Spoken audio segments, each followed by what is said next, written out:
బహుజనవాదమే తన ఎజెండా అంటూ ముందుకు సాగుతోన్న నిత్య విద్యార్థి ఆర్ఎస్ ప్రవీణ్ కుమార్ తరతరాలుగా అణచివేతకు గురైన అట్టడుగు వర్గాల అభ్యున్నతే తన ధ్యేయమంటూ సివిల్ సర్వీస్ ను వదిలి పొలిటికల్ ఎంట్రీ ఇచ్చారు ఆర్ఎస్పీ. కాంచీరాం ఆదర్శంగా రాజకీయాల్లోకి వచ్చిన తాను కేసీఆర్ ఆశయాలు నచ్చి బీఆర్ఎస్ లో చేరానంటున్నారు. అణచివేత దోపిడీకి వ్యతిరేకంగా మహనీయులు నడిచిన అహింసా మార్గంలోనే పేదల తరపున రాజకీయంగా పోరాడుతానంటున్న ఆర్ఎస్ ప్రవీణ్ కుమార్ తో ఈ వారం క్రాస్ ఫైర్. నమస్కారం ఆర్ఎస్ ప్రవీణ్ గారు. నమస్కారం. ప్రవీణ్ కుమార్ గారు, ఖద్దరు బాగుందా, కాకి బాగుందా? రెండు బాగున్నాయి. కానీ కాకి అయితే బాధ్యత ఎక్కువ ఉంటుంది, ఖద్దరులో నాలుగు ఎట్లయినా మడత పెట్టవచ్చు అని అంటారు. ఆ ఎక్స్పీరియన్స్ అయ్యారా? ఇంకా ఎక్స్పీరియన్స్ రాలేదు, వస్తాను కూడా అనుకోవడం లేదు. ఆల్రెడీ వచ్చింది అనుకుంటున్నారు చాలామంది.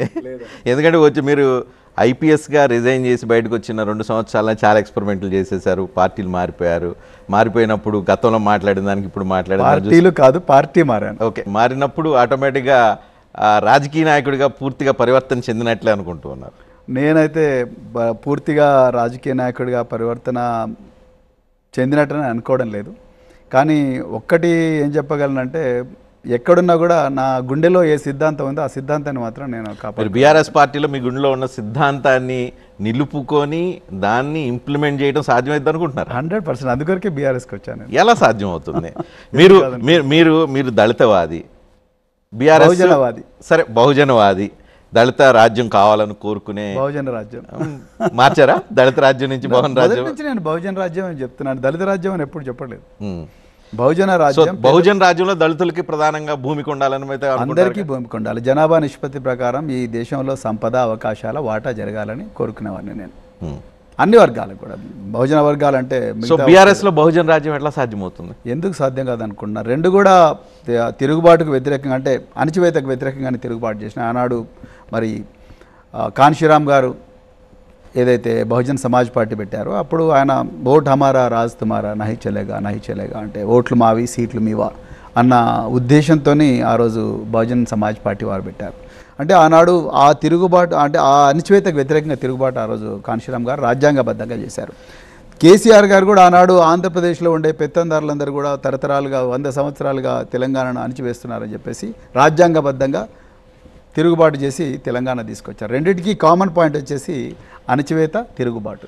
సో బీఆర్ఎస్ అదే కేసీఆర్ దళితులను ముఖ్యమంత్రి చేస్తున్నారు, అవ్వలేదు. 10 సంవత్సరాలు కేసీఆర్ ముఖ్యమంత్రి. బహుశా చేస్తాడేమో ఫ్యూచర్లో, ఎందుకు అనుకుంటున్నారు మీరు చేయరు అని? ఎందుకు? బీఆర్ఎస్ లో సాధ్యం అంటారా? బీఆర్ఎస్ లో వారసులు ఉన్నారు, వారసత్వ పోరాటం నడుస్తూ ఉంది, ఇవన్నీ నడుస్తున్న ఈ ప్రాసెస్ లో అది కాదని బహుజనులకు దళితులకు ముఖ్యమంత్రి అయ్యే ఛాన్స్ బీఆర్ఎస్ లో ఎక్కడి నుంచి వస్తుంది? రజనీ గారు ముఖ్యమంత్రి అవుతేనే ఈ వర్గాలకు న్యాయం చేయాలి అన్న భావన అనేది కరెక్ట్ కాదేమో నేను అనుకుంటున్నా. సో అది ఓన్లీ ఆరంభం. ఏమంటారు మీరు, అట్లా చాలా చోట్ల కూడా చాలామంది, చిరంజీవి సింగ్ చెన్ని కూడా పంజాబ్లో ఎలక్షన్లు 4 నెలల ముందు అతన్ని ముఖ్యమంత్రి చేశారు. ఆయన పెద్దగా చేసేది ఏముంటుంది. అంటే నేనేమంటే, ఏ విధంగా సంపదను పేద ప్రజలకు పంచాలి, వాళ్ళను మనకన్నా గొప్పగా ఏ విధంగా తయారు చేయాలనే భావజాలం ఉంటే ఏ పదవైనా కూడా పర్వాలేదని నేను అనుకుంటున్నాను. మీరు గతంలో మీరు చేసిన కోట్ను ఒకసారి చదివి వినిపిస్తాను.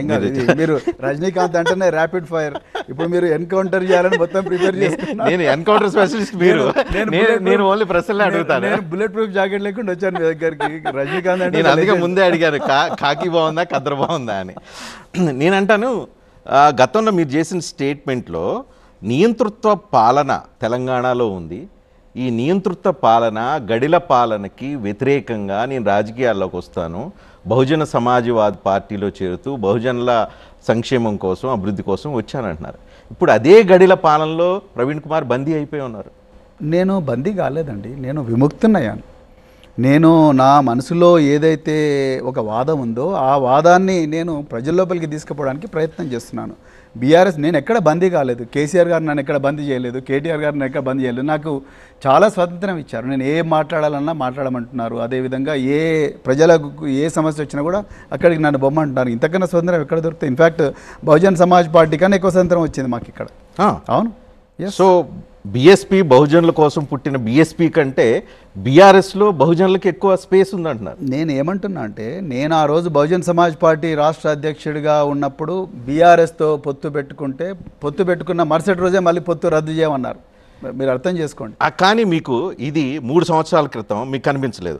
మీరు ఆ రోజుల్లో ఏం చెప్పారంటే జాగ్రత్త పడండి, ప్రజలను ఉద్దేశించి మీరు చెప్తున్నారు, జాగ్రత్త పడండి, ఇలాంటి ప్రభుత్వం కోసమా మీరు కష్టపడుతుంది, ప్రజలను ఉద్దేశించి, బహుజనులను ఉద్దేశించి, ఇలాంటి పరిపాలనకు చమరగీతం పాడాల్సిన సమయం ఆసన్నమైంది.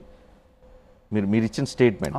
మరి 3 సంవత్సరాల క్రితం ఇచ్చిన స్టేట్మెంట్. బీఎస్పీ నేనేం చెప్తున్నా అంటే రజనీ గారు, నేను బీఎస్పీ రాష్ట్ర అధ్యక్షుడిగా ఉన్నప్పుడు, నేను ప్రజలకు కష్టాలు ఉన్నప్పుడు, ప్రజలకు సమస్యలు ఉన్నప్పుడు, ఒక పార్టీ రాష్ట్ర అధ్యక్షుడిగా నేను 4000 గ్రామాలు 350 రోజులు ప్రజల మధ్యలో తిరిగాను. అప్పుడు నా దృష్టికి వచ్చిన ప్రతి సమస్యను కూడా ప్రభుత్వం దృష్టికి తీసుకుపోవడానికి ప్రయత్నం చేసిన ఆ క్రమంలో మేము చాలా పోరాటాలు చేసాం. ఇప్పుడు గ్రూప్ 1 లీకేజ్, ఆ సమయంలో మీరు చేసిన ఇంకొక స్టేట్మెంట్ చెప్తాను. 6.5 ఏళ్ల మీరు రిజైన్ చేసి వెళ్తున్నప్పుడు 2021 ఆగస్టులో బీఎస్పీలో చేరుతూ 6.5 ఏళ్ల సర్వీసును లక్షల మంది బిడ్డల బతుకు మార్పు కోసం త్యాగం చేశారు. బంగారు తెలంగాణలో బానిసలాగా ఫామ్ హౌల్ చుట్టూ తిరగలేనని మీ అమ్మకు చెప్పా. బహుజనుల రాజ్యం త్వరలోనే వస్తుంది, కొట్లాడి తెలుసుకున్న తెలంగాణలో ఎవరో పదవులు అనుభవిస్తున్నారు అని చెప్పి మీరు చెప్పారు. మరి బహుజన రాజ్యం తీసుకురావాలని, దళితులు సీఎం కావాలనేగా మీరు ప్రయత్నం చేసినప్పుడు? బహుజన రాజ్యం రావాలని చెప్పాను, దళితులే సీఎం కావాలని నేను ఎక్కడ చెప్పలేదు. బహుజన రాజ్యం రావాలి, ఆ వచ్చిన రాజ్యంలో అందరికి కూడా వాళ్ళ జనాభా నిష్పత్తి ప్రకారం వాళ్ళ అవసరాల నిమిత్తం వాళ్ళకు వాటా జరగాలి అని చెప్పేసి, వాటాలు జరగాలని చెప్పాను. నేను దాంట్లో తప్పే ఉంది, ఇప్పుడు కూడా దానికి కట్టుబడి ఉన్నాను, నేను ఎక్కడ నా మాట వెనక్కి తీసుకోలేదు. కానీ Praveen Kumar as IPS officer చాలా సిన్సియర్ అండ్ స్ట్రైట్ ఫార్వర్డ్ ఆఫీసర్గా చూసాం. రాజకీయాల్లో మీరు మిగతా రాజకీయ నాయకులు లాగానే కాలు అటు ఇటు వేసి అవసరానికి తగ్గట్టుగా గారు మీరు అదే చెప్తున్నారా? మీరు అంబుష్ చేస్తున్నారు నన్ను లేదా? నేనేమంటున్నంటే నేను ఇప్పటికి కూడా ఆ వాదానికి కట్టుబడి ఉన్నా అండి. నేను కట్టుబడి లేకపోతే మీరు బూర్జువా పార్టీలో, అగ్రవర్ణ పార్టీల్లో, దొరల పెత్తనంలో ఉన్న ఒక బీఆర్ఎస్లో మీరు అనుకునే బహుజన వాద్యం, మీరు అనుకునే దళితులకు స్వేచ్ఛ అనేది ఎట్లా సాధ్యమంటారు? ఇక్కడ పెత్తనం లేదు, నేను బందీని కాదు, నిజం. నేను ఇక్కడ నాకు ఎవరు నా మీద పెత్తనం చేయడం లేదు, నేను ఇక్కడ బందీని కాదు. గడిల పాలన లేదా? గతంలో జరగలేదా 10 సంవత్సరాలు? నాకు ఇక్కడ అది జరగలేదండి. అది నేను జరుగుంటే ఈరోజు ప్రవీణ్ కుమార్ గురుకులాలకు సెక్రటరీగా 7 సంవత్సరాలు ఏ విధంగా ఉండేవాడు? గతంలో మీరు చేసిన ఇలాంటి కామెంట్స్ ఏవైతే ఉన్నాయి, ఇప్పుడు మీరు సోషల్ మీడియా జమానా నడుస్తుంది, ట్రోల్ జమానా నడుస్తుంది, డిస్ప్లే చేస్తూ ఉంటారు చాలా మంది. నా ట్విట్టర్లో రోజు ఈ ట్రోలింగ్ నడుస్తూనే ఉంటుంది. నేను ఏం చెప్తున్నా అంటే, ప్రజల మధ్యలో పోరాటం చేసేటప్పుడు, ప్రజల బాధలు చూసినప్పుడు, ఇల్లు లేని వ్యవస్థ కానీ, లేకపోతే వాళ్ళ డబ్బులు లేక వాళ్ళు ఇబ్బంది పడుతున్న టైంలో కానీ, లేకపోతే నిరుద్యోగులు ఉద్యోగాలు రాక ఇబ్బంది పడుతున్న టైంలో కానీ, లేకపోతే ఆ టైంలో మనం ప్రజల మధ్యలో పోయినప్పుడు వాళ్ళ బాధలు వాళ్ళ బాధలు ప్రభుత్వానికి చెప్పడం కోసం చాలా విషయాలు చెప్పాల్సి ఉంటుంది. అవి నేను చెప్పిన. సో ఆ మాటలకి ఈ మాటలకి డిఫరెన్స్ ఉన్నప్పుడు ఏ మాటను బేరీజ్ వేసుకోవాలి? గతంలో ప్రవీణ్ కుమార్ గడిల రాజ్యం, తెలంగాణలో దోపిడీ రాజ్యం జరిగింది, తెలంగాణలో స్వేచ్ఛ లేదు, తెలంగాణలో టెలిఫోన్ ట్యాపింగ్ల పేరుతో వ్యక్తిత్వ హరణం జరుగుతుందని చెప్పి 2021-24 మధ్య కాలంలో ప్రవీణ్ కుమార్ చేసిన ఏవైతే ఆరోపణలు ఏవైతే ఉన్నాయో, ఇప్పుడు అదే ప్రవీణ్ కుమార్ బీఆర్ఎస్లో చేరిన తర్వాత చెప్పే మాటల మధ్య ఉన్న డిఫరెన్స్ ప్రజలు ఎట్లా అర్థం చేసుకోవాలి? ప్రవీణ్ కుమార్కి ఏం తేడా లేదు. ప్రవీణ్ కుమార్ అదే డైరెక్షన్లో పోతున్నాడు. ఏ రాజ్యం కోసమైతే ప్రవీణ్ కుమార్ 7 సంవత్సరాల ఉద్యోగాన్ని వదులుకొని రాజకీయాల్లోకి వచ్చాడో, ఏ వాదాన్ని సజీవంగా ఉంచడం కోసం రాజకీయాల్లోకి వచ్చాడో, ప్రవీణ్ కుమార్ అదే వాదంతో ముందరికి పోతున్నాడు. అదే వర్గాల కోసం చివరి శ్వాస వరకు కూడా పోరాడతాడు. దీంట్లో ప్రజలు మీరు అన్నారుగా ఏ విధంగా బేరీజ్ వేసుకోవాలంటే ఈ విధంగానే బేరీజ్ వేసుకోవాలి. ప్రవీణ్ కుమార్ ఏ దిశలో పోతున్నాడు అనే విషయంలోనూ ప్రవీణ్ కుమార్. ఆ రోజుల్లో మీ మాటలు చాలామంది యువకులకు స్ఫూర్తి. ఆహా ఓహో అంటూ మేమంతా పెద్ద ఎత్తున దళిత వర్గానికి సంబంధించిన వాళ్ళు, బహుజన వర్గానికి సంబంధించిన వాళ్ళు మీ వెనక క్యారీ అయ్యారు. ఇప్పుడు ఈరోజు ప్రవీణ్ కుమార్ వెనకాల వాళ్ళందరూ ఎవరు కనిపించడం లేదు. ఉన్నారా లేరా? మీరు చూడడం లేదు. ఉన్నారు డెఫినెట్గా ఉన్నారు. వాళ్ళందరూ ఇప్పుడు నాతో పాటు వచ్చారు. వాళ్ళందరూ కూడా మళ్ళీ అదే కళ కోసమే రాత్రింబావులు పనిచేస్తున్నారు. మీరు చూడడం లేదు వాళ్ళను, మీరు కావాలని చూడడం లేదు. అంతేనా? మీకు మాకు కనిపించలేదా? కనిపించడం లేదు. వాళ్ళందరూ ఉన్నారు. అంటే వాళ్ళందరూ ప్రవీణ్ కుమార్ మారినంత క్విక్గా వాళ్ళందరూ మారే అవకాశం ఉంటుందా? ప్రవీణ్ కుమార్ మారలేదు, వాళ్ళు కూడా మారరు. వాళ్ళందరూ కూడా అంటే what I'm trying to say, నా వేదిక మారిందేమో కానీ నా భావజాలం మారలేదు. నేను ఏ వర్గాల పక్షపాతిగా ఉండాలని ఆ వర్గాల పక్షి ఇప్పటికి కూడా ఉన్నాను. అది వాళ్ళు గుర్తిస్తున్నారు. కానీ మీరు కేసీఆర్లో కావచ్చు, బీఆర్ఎస్లో మీరు బహుజన వాదాన్ని, బహుజనులకు ప్రయోజనాలని మీరు ఈరోజు గుర్తిస్తున్నారు. సరే గతం ఏంటనేది పక్కన పెట్టేది ఈరోజు మనం గుర్తిస్తున్నారు. కానీ ఈరోజు ఆ కుటుంబంలో ఉన్న వ్యక్తే సామాజిక తెలంగాణ రాలేదు అని చెప్పి కల్వకుంట్ల కవిత బహిరంగంగా వచ్చి చెప్తూ ఉన్నారు. కానీ ప్రవీణ్ కుమార్కి ఈరోజు గతంలో సామాజిక తెలంగాణ రాలేదన్న ప్రవీణ్ కుమార్కి మాత్రం ఈరోజు బీఆర్ఎస్లో చేరిన తర్వాత సామాజిక తెలంగాణ కనిపిస్తుంది. ఎలా చూసుకోవాలి మేము? కల్వకుంట్ల కవిత గారు, మీరు చాలా మంచి ప్రశ్నలు ఏవైతే మీరు అడుగుతారని ఆల్రెడీ అనుకున్నాను. సో కల్వకుంట్ల కవిత గారు వారు ఇప్పుడు నిజానికి పాపం చాలా ఇబ్బంది పడ్డది.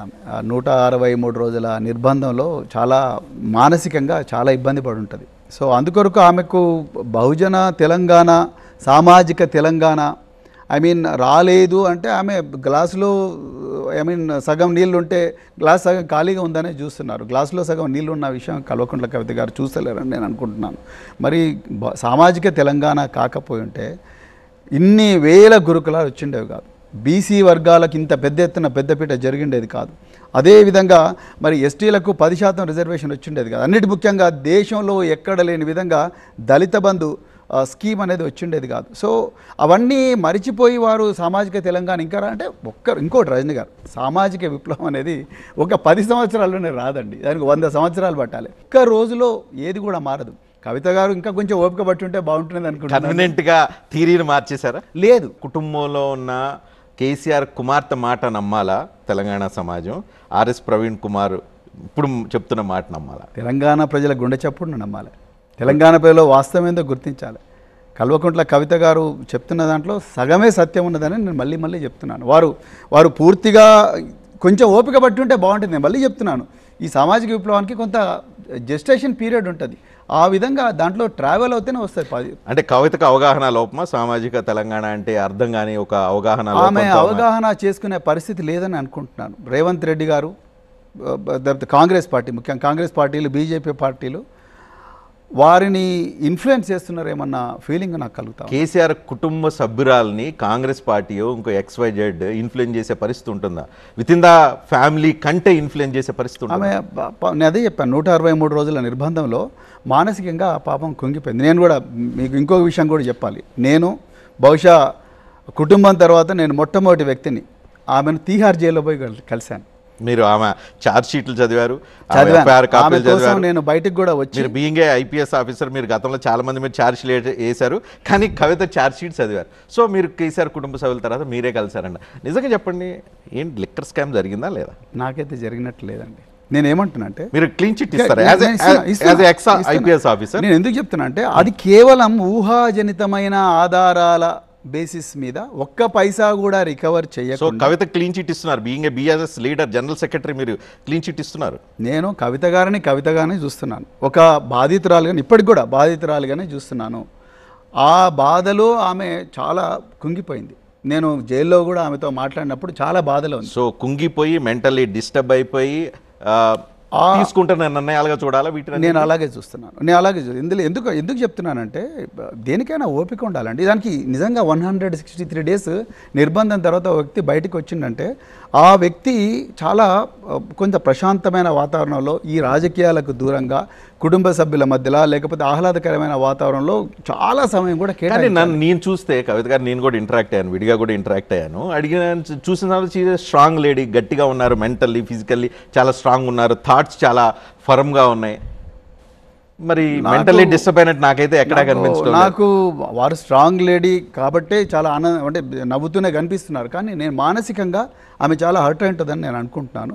అందుకొరకే ఆమె ఇలాంటి మాటలు మాట్లాడుతూ ఉన్నారు. ఐ స్టిల్ ఫీల్ దట్ ఆమె ఇప్పటికైనా కూడా కొంత రెస్ట్ తీసుకొని, రాజకీయాలకు కొంత దూరంగా ఉండి, తను ఏ విధమైతే హర్ట్ అయిందో ఆ గాయాన్ని మాన్పించుకునే ప్రయత్నం చేస్తే బాగుంటుందని. కానీ ఒక విషయం చెప్పండి, being a lady, being a family member, వాళ్ళ ఫ్యామిలీలో జరుగుతున్న కొన్ని సమస్యలు కావచ్చు, పార్టీలో జరుగుతున్న అంతర్గత విషయాలు కానీ లేవనెత్తితే మీరు మానసిక రుగ్మతకు గురైన, రుగ్మత అనలేదు సరే, మానసిక స్థితి బాగలేదు అని అనుకోవటం కరెక్ట్. ఆ విధంగా ఆమెకు గాయమైందని నేను అంటున్నాను. నేను ఇప్పటికి కూడా చెప్తున్నాను, మేము ఓపెన్ చెప్తున్నాను, కవిత గారిని ఒక సిస్టర్ లాగానే నేను చూస్తున్నానండి.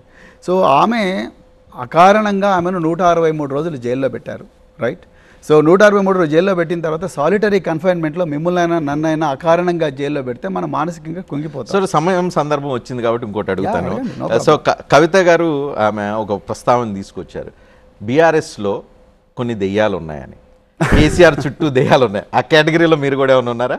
ఆ దెయ్యాల కోటాలో మీరు కూడా ఎందుకంటే కేసీఆర్ చుట్టూనే ఈ మధ్య రెగ్యులర్ ఫామ్ హౌస్కి వెళ్తారు, అక్కడే కీలకమైన విషయాలన్నింటిలో మీరు కూడా రోల్ పోషిస్తున్నారు. ఆ దెయ్యాల జాబితాలో మీరు కూడా ఉన్నారు. కేసీఆర్ గారి చుట్టూ పోరాట యోధులు ఉన్నారు, వాస్తవం చెప్తున్నా. సంతోష్ పోరాట యోధుడు, కేసీఆర్, హరీష్ రావు పోరాట యోధుడు, 100% అండి. ఇంకా మిగతా వాళ్ళు దెయ్యాలుగా చెప్పబడుతున్న వాళ్ళందరూ పోరాట యోధులు. మీరు కేవలం ఒకవైపు నుంచే చూస్తున్నారు వ్యక్తులను. వాళ్ళు నిజంగా పోరాట యోధులు కాకపోతే కేసీఆర్ గారి ఆలోచనలు, అంటే వీళ్ళందరూ కూడా కేసీఆర్ గారి ఆలోచన విధానాన్ని అంతా కూడా 4 కోట్ల మంది ప్రజానీకం దగ్గరికి తీసుకుపోయి 14 సంవత్సరాలు పోరాటం చేసి తెలంగాణను తీసుకొచ్చి, తెలంగాణ వచ్చిన తర్వాత రాత్రింబవళ్ళు అదే కేసీఆర్ గారి ఆలోచనలను ఒక పాలసీలుగా లేకపోతే పథకాలుగా మార్చి తెలంగాణను నెంబర్ 1 స్థానంలో పెట్టేవాళ్ళండి. నిజంగా దయ్యాలైతే మొత్తం పీకు తిని తెలంగాణ అంతా కూడా నాశనం అయితే 0 స్థాయికి వచ్చేది తెలంగాణ. ఇలా తెలంగాణ నెంబర్ 1కు వచ్చిందంటే కేసీఆర్ గారు ఒక్కరే ఆలోచనను అమలు చేయడం అనేది కదా ఇప్పుడు ఇంపార్టెంట్. దయ్యాలైతే మొత్తం కూడా దోపిడీ చేస్తాయి. అలాంటి ఒక గొప్ప పోరాట యోధుడి చుట్టూ దయ్యాలు ఉన్నాయని అనడం మాత్రం నేను నిజంగా జీర్ణించుకోలేకపోతే. నిజంగా అసలు కవిత గారు ఎయిర్పోర్ట్లో ఆ మాట మాట్లాడితే అయ్యో కవితక్క ఈ విధంగా మాట్లాడుతుంది ఏంది అని అనుకున్నాను నేను. సో దెయ్యాలు ఎవరు లేరంటారు? లేరండి, లేవు. నిజంగా అలాంటి వాళ్ళు, అలా దయ్యాలు ఉండేవాళ్ళు ఉంటే తెలంగాణ ఈ విధంగా ఉండేది కాదు. రోజు నేపాల్ లాగా తయారైంది తెలంగాణ. అలాంటిది లేదు. రేవంత్ రెడ్డి అదే చెప్తున్నారు, నేపాల్ కంటే ఘోరంగా ఉందని అంటున్నారు. ఒకటి సక్రమంగా జరగలేదు, నేపాల్ కంటే ఘోరంగా తయారు చేస్తాడు. ఇప్పుడు రేవంత్ రెడ్డి వల్లనే తెలంగాణ నేపాల్ అయ్యే ప్రమాదం ఉందని నేను చెప్తాను. ఓకే, సో 10 సంవత్సరాల పరిపాలన, కేసీఆర్ పరిపాలన అద్భుతం అని చెప్పి మీరు చెప్పదలుచుకున్నారు. సో బీఆర్ఎస్ మెంబర్గా కాదు, ఆర్ఎస్ ప్రవీణ్ కుమార్గా చెప్పండి. ఆర్ఎస్ ప్రవీణ్ కుమార్ గానే చెప్తున్నారు బాగుందని అంటే. మరి ఇదే ఆర్ఎస్ ప్రవీణ్ కుమార్ బీఆర్ఎస్ పరిపాలన ఉన్న టైంలో ఫస్ట్ టైం అందరికంటే మొట్టమొదటిగా నా ఫోన్ ట్యాప్ అవుతుందని కంప్లైంట్ ఇచ్చింది మీరే. అవును, ఇచ్చాను. అఫీషియల్గా అనౌన్స్ చేసింది నా ఫోన్ ట్యాపింగ్ అయిందని. అవును. ఇంత అద్భుతమైన పరిపాలనలో ఆ రోజు టెలిఫోన్ ట్యాపింగ్ జరిగిందా లేదా? టెలిఫోన్ ట్యాపింగ్ జరిగిందని నేను చెప్పడం కాదు, నాకు యాపిల్ నుంచి మెసేజ్ వచ్చింది. మీకు కూడా వచ్చి ఉంటుంది. నాకు కూడా వచ్చింది. అది ర్యాండమ్ మెసేజ్ కూడా అయ్యి ర్యాండమ్ మెసేజ్ ఉంటుంది. apple.com నుంచి apple.com లో మన ప్రొఫైల్లో మీరు మీ బీయింగ్ ఆఫీసర్ అని పెట్టి ఉండొచ్చు, నేను జర్నలిస్ట్ అని పెట్టొచ్చు. అలాంటి ఉన్న వాళ్ళందరికీ, రిస్క్ ప్రొఫైల్ ఉన్న వాళ్ళందరికీ ర్యాండమ్ మెసేజ్లు వస్తూ ఉన్నాయి. నాకు వచ్చిందే. నేను సెంట్రల్ క్రైమ్ స్టేషన్ నాంపల్లికి వెళ్ళాను, వెళ్ళి చూడండి. సో ఇప్పుడు మీరు బీఆర్ఎస్ లో చేరారు, గతంలో బీఎస్పీలో ఉన్నారు, గతంలో పోలీస్ ఆఫీసర్గా కూడా ఉన్నారు. మీరు చెప్పండి, టెలిఫోన్ ట్యాపింగ్ జరిగిందా లేదా? జరిగింది. అప్పుడు జరిగింది. ప్రతి ప్రభుత్వం చేసింది ఎవరు?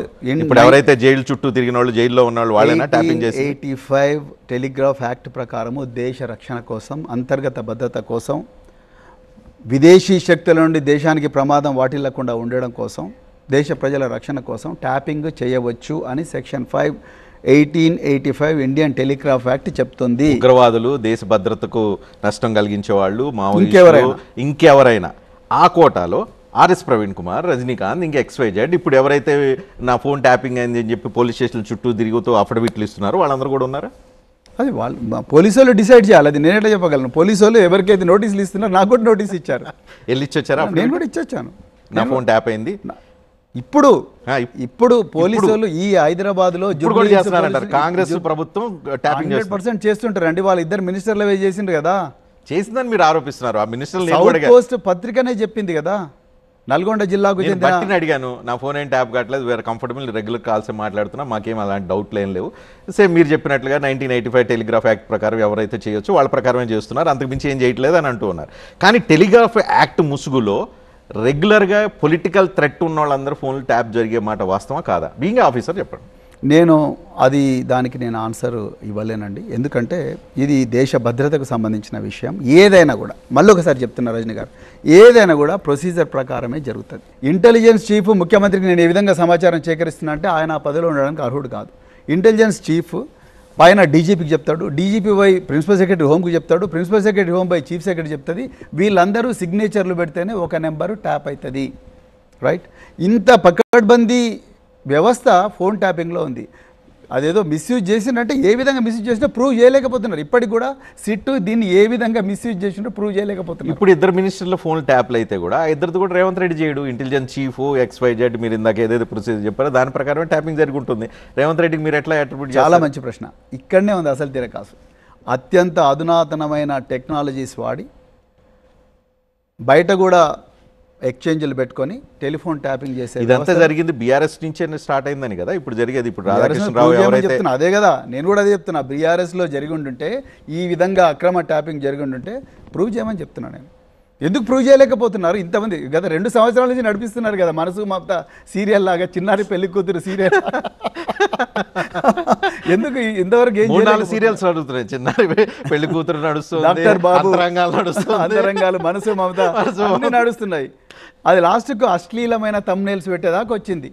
సినిమా యాక్టర్ల ఫోన్ నెంబర్లు కూడా ఉన్నాయని చెప్పారు. చివరికి చూస్తే 660 మందిలో సినిమా యాక్టర్ల ఫోన్ నెంబర్లు పోలీసు వాళ్ళు చెప్పాల్సిన పరిస్థితి. ఇదంతా కూడా రేవంత్ రెడ్డి గారు చాలా క్లెవర్గా Ramji Nagar attention diversion gang లీడర్గా, మీకు రామ్జీ నగర్ గ్యాంగ్ అంటే తెలుసు కదా, మీరు పోలీసు వాళ్ళు కాబట్టి మీ గ్యాంగుల గురించి తెలియదు. బ్యాంకుల ముందర బ్యాంకులోకి బంగారం డిపాజిట్ చేయడానికి మహిళలు పోతూ ఉంటే ఆ మెట్లెక్కుతున్నప్పుడు రైట్ సైడ్ ఒక 100 రూపాయల నోట్ల కట్టలు వేస్తాడు. అమ్మ మీ నోట్ల కట్టలు కింద పడ్డాయి అంటే, అమ్మో నా నోట్ల కట్టలు అని చెప్పి బంగారాన్ని పక్కకు పెట్టి ఆ నోట్ల కట్టల చుట్టూ తిరుగుతుంది ఆవిడ. అంతే, బంగారం ఎత్తుకొని పోతారు. ఇప్పుడు అంతే అటెన్షన్ డైవర్షన్. ప్రజల 6 గ్యారంటీలను అమలు చేయలేక ఈ పెద్ద ఎత్తున జరుగుతున్న అవినీతిని ప్రజలు ప్రశ్నిస్తారు అని చెప్పి కంటిన్యూస్గా వాళ్ళ అటెన్షన్ డైవర్షన్ చేయడం కోసమే ఈ ట్యాపింగ్ కేసు కానీ, ఫార్ములా ఈ కేసు కానీ, ఇవన్నీ అందుకోసమే వస్తాయి. 9.5 సంవత్సరాలు ఎక్కువ అవినీతి జరిగిందా? ఈ 1.5 కాలంలో జరిగిన అవినీతి ఎక్కువ? 9.5 సంవత్సరాల కాలంలో అవినీతి జరిగి ఉంటే తెలంగాణ నెంబర్ 1 అయ్యేది కాదు రజనీ గారు. నిజంగా చెప్తున్నాను నేను. అరే నెంబర్ 1 కావడానికి అవినీతికి సంబంధం లేదు. ఎక్కువ పనులు చేస్తేనే కదా అవినీతి కూడా ఎక్కువ జరిగేది. ఏం పని చేయకపోతే అవినీతి కూడా జరిగే అవకాశం ఉండదు. అంటే 1%, 2%, 3% పిల్ఫరేజ్ జరుగుతుంటుంది. పెద్ద పెద్ద టాప్ నాచ్ కార్పొరేషన్ గూగుల్లో జరుగుతుంది, తర్వాత యాపిల్లో జరుగుతుంది. ఆ 1%, 2% పిల్ఫరేజ్, ఎందుకంటే అందరు హ్యూమన్ బీయింగ్సే కాబట్టి దాన్ని ఒక్కదాన్నే తీసుకొని దాని భూతదంలో ఇదే అవినీతి అంటే కాదు. కానీ ఇక్కడ పట్టపగలే అవినీతి జరుగుతూ ఉన్నది. ఒక కోడిగుడ్డు కేసీఆర్ గారి పాలనలో 60 గ్రాముల కోడిగుడ్డు 5 రూపాయలకు దొరికేది. రేవంత్ రెడ్డి పాలనలో 42 గ్రాముల కోడిగుడ్డు 7 రూపాయలు ఫిక్స్ చేసి ఈ కోడిగుడ్లన్నీ కూడా ధనవంతులకు ఇవ్వాలంటున్నాడు రేవంత్. ఓకే, ఈ కోడిగుడ్ల సంగతి నాకు తెలియదు. కానీ ఇప్పుడు కాంగ్రెస్ పాలనలో కంటే గతంలో బీఆర్ఎస్ పాలనలో పనిచేసిన అధికారుల దగ్గర 100 కోట్ల రూపాయలు ఏసీబీ రైడుల్లో ఆస్తుల రూపంలో బయటకు వస్తుంది. కోడిగుడ్డు రేట్ సంగతి ఆఫీసర్ల దగ్గర మాత్రం వేల కోట్ల రూపాయలు. రజనీ గారు చాలా మంచి ప్రశ్న, నేను దీనికి ఆన్సర్ చెప్తాను. మీరు మన అసెంబ్లీలో కూడా దీని మీద చర్చ జరిగింది. భూక్యా హరిరామ్ ఈఎన్సి కాళేశ్వరం ప్రాజెక్ట్ ఒకప్పుడు, తర్వాత నూనె శ్రీధర్ ఎగ్జిక్యూటివ్ ఇంజనీర్, దాని తర్వాత చీటి మురళీధర్ 1976లో సర్వీస్లో జాయిన్ అయ్యాడు. ఆయన కూడా ఈఎన్సి కాళేశ్వరం ప్రాజెక్ట్గా పనిచేశాడు. వీళ్ళ ముగ్గురి ఎఫ్ఐఆర్లు నేను తీసుకొచ్చి చదివాను. రైట్, వీళ్ళ ముగ్గురి మీద చర్చ జరిగింది అసెంబ్లీలో. అందులో ఒక బీజేపీ ఎమ్మెల్యే వీళ్ళ దగ్గర 200 కోట్ల రూపాయలు దొరికింది అధ్యక్ష అన్నాడు. నేను 3 ఎఫ్ఐఆర్లు తీసా. ముగ్గురు ఈఎన్సీలే.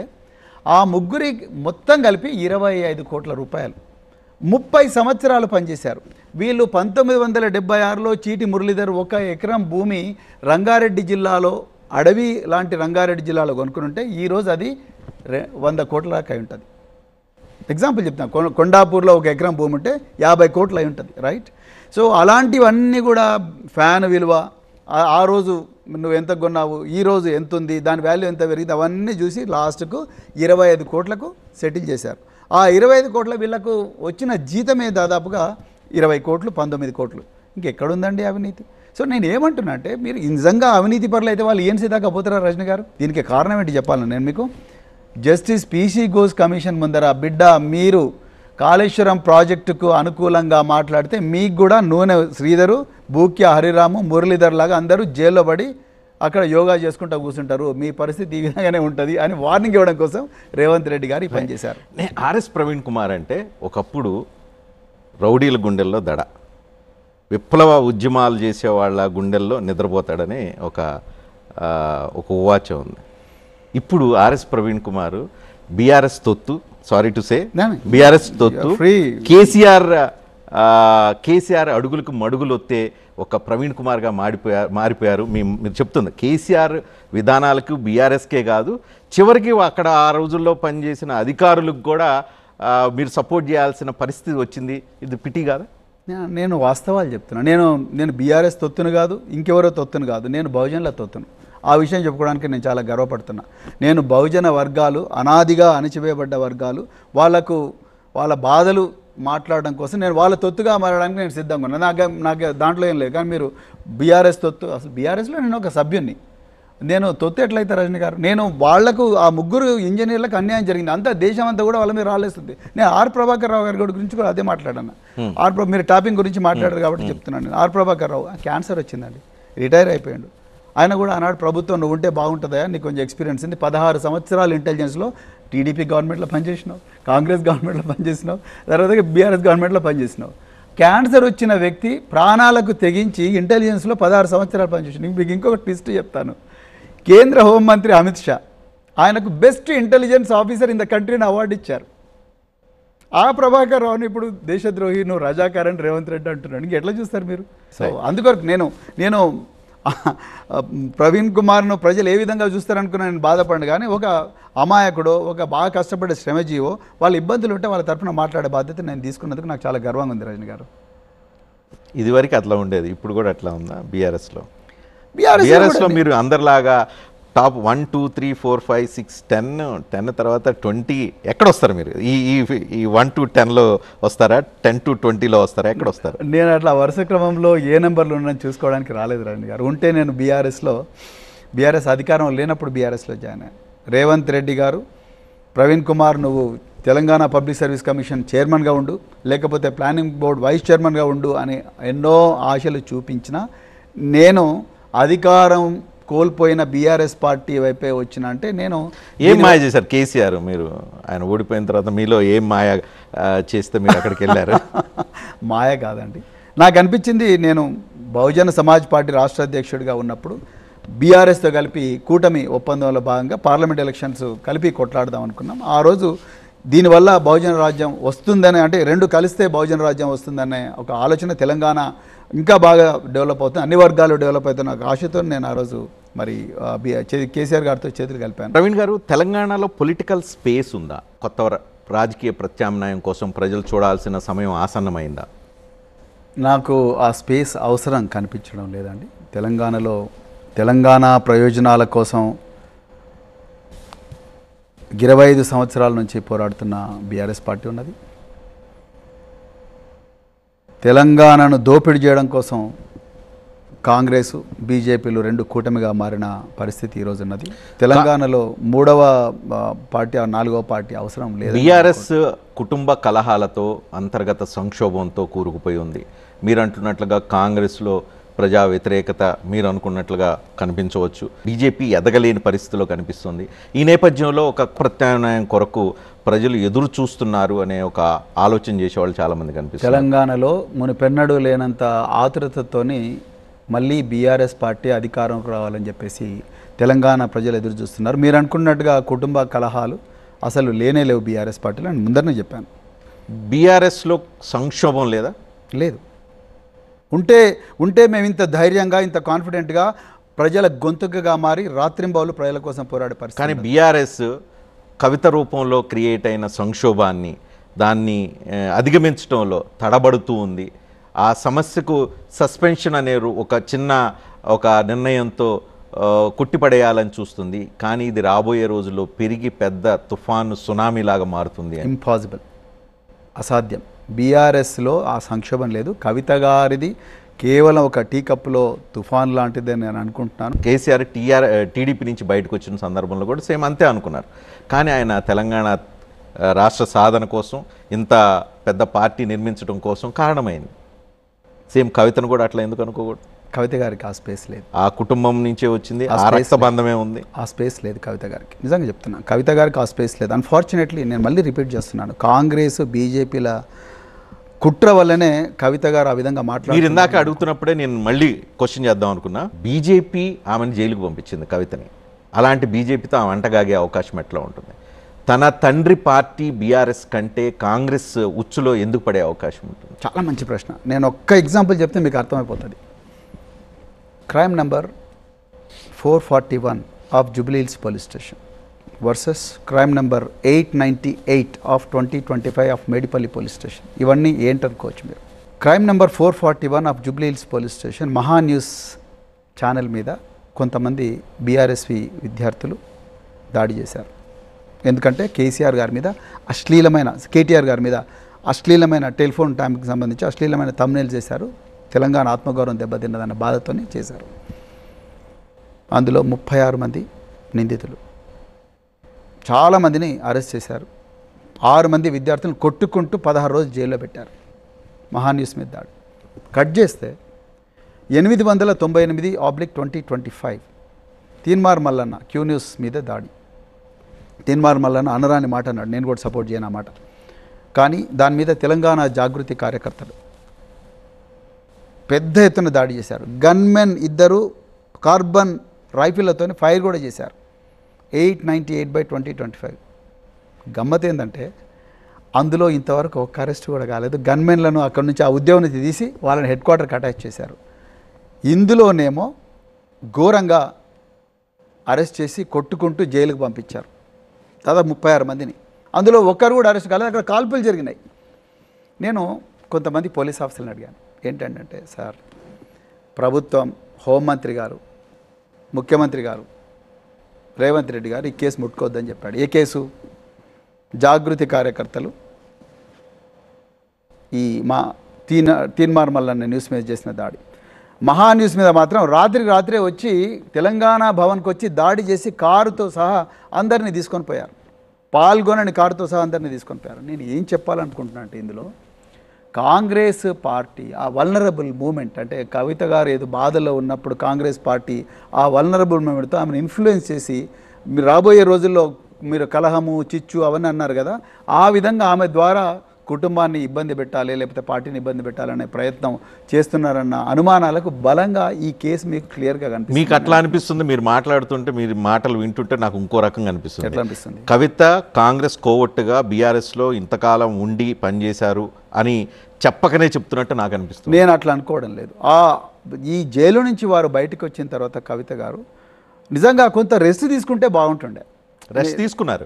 దాదాపు 2 నెలలు 3 నెలలు రెస్ట్ తీసుకున్నట్టు సరిపోదు. తర్వాత నాకు సరిపోదు, నేను మీరు అంటున్నట్టుగా బహుజనవాదం, బహుజనుల కోసం, వాళ్ళకి 42% రిజర్వేషన్ కోసం నేను రోడ్డు మీదకి వస్తాను అని చెప్పి బీఆర్ఎస్ పార్టీతో ఈరోజు మేము అందరం కూడా అదే పని చేస్తున్నాం. రజనీ గారు, నేనైనా, శ్రీనివాస్ గౌడ్ అయినా, పద్మరావు అయినా, మధుసూనాచారి అయినా, లేకపోతే ఇంకా కేటీఆర్ గారైనా, హరీష్ రావు గారైనా, మేము అందరం కూడా పొద్దున్న లేచినప్పటి నుంచి ఈ బహుజన వాదం కోసమే, ఈ బహుజనుల కోసమే కొట్లాడుతున్నాం. కవిత ఇప్పుడు ఆమె రోజు బీఆర్ఎస్లో గత 9.5 సంవత్సరాల కాలంలో జరిగిన అనేక అవినీతి పనులు, వాటన్నిటినీ రోజు ఏదో రూపంలో బయటపెడుతూ ఉన్నారు.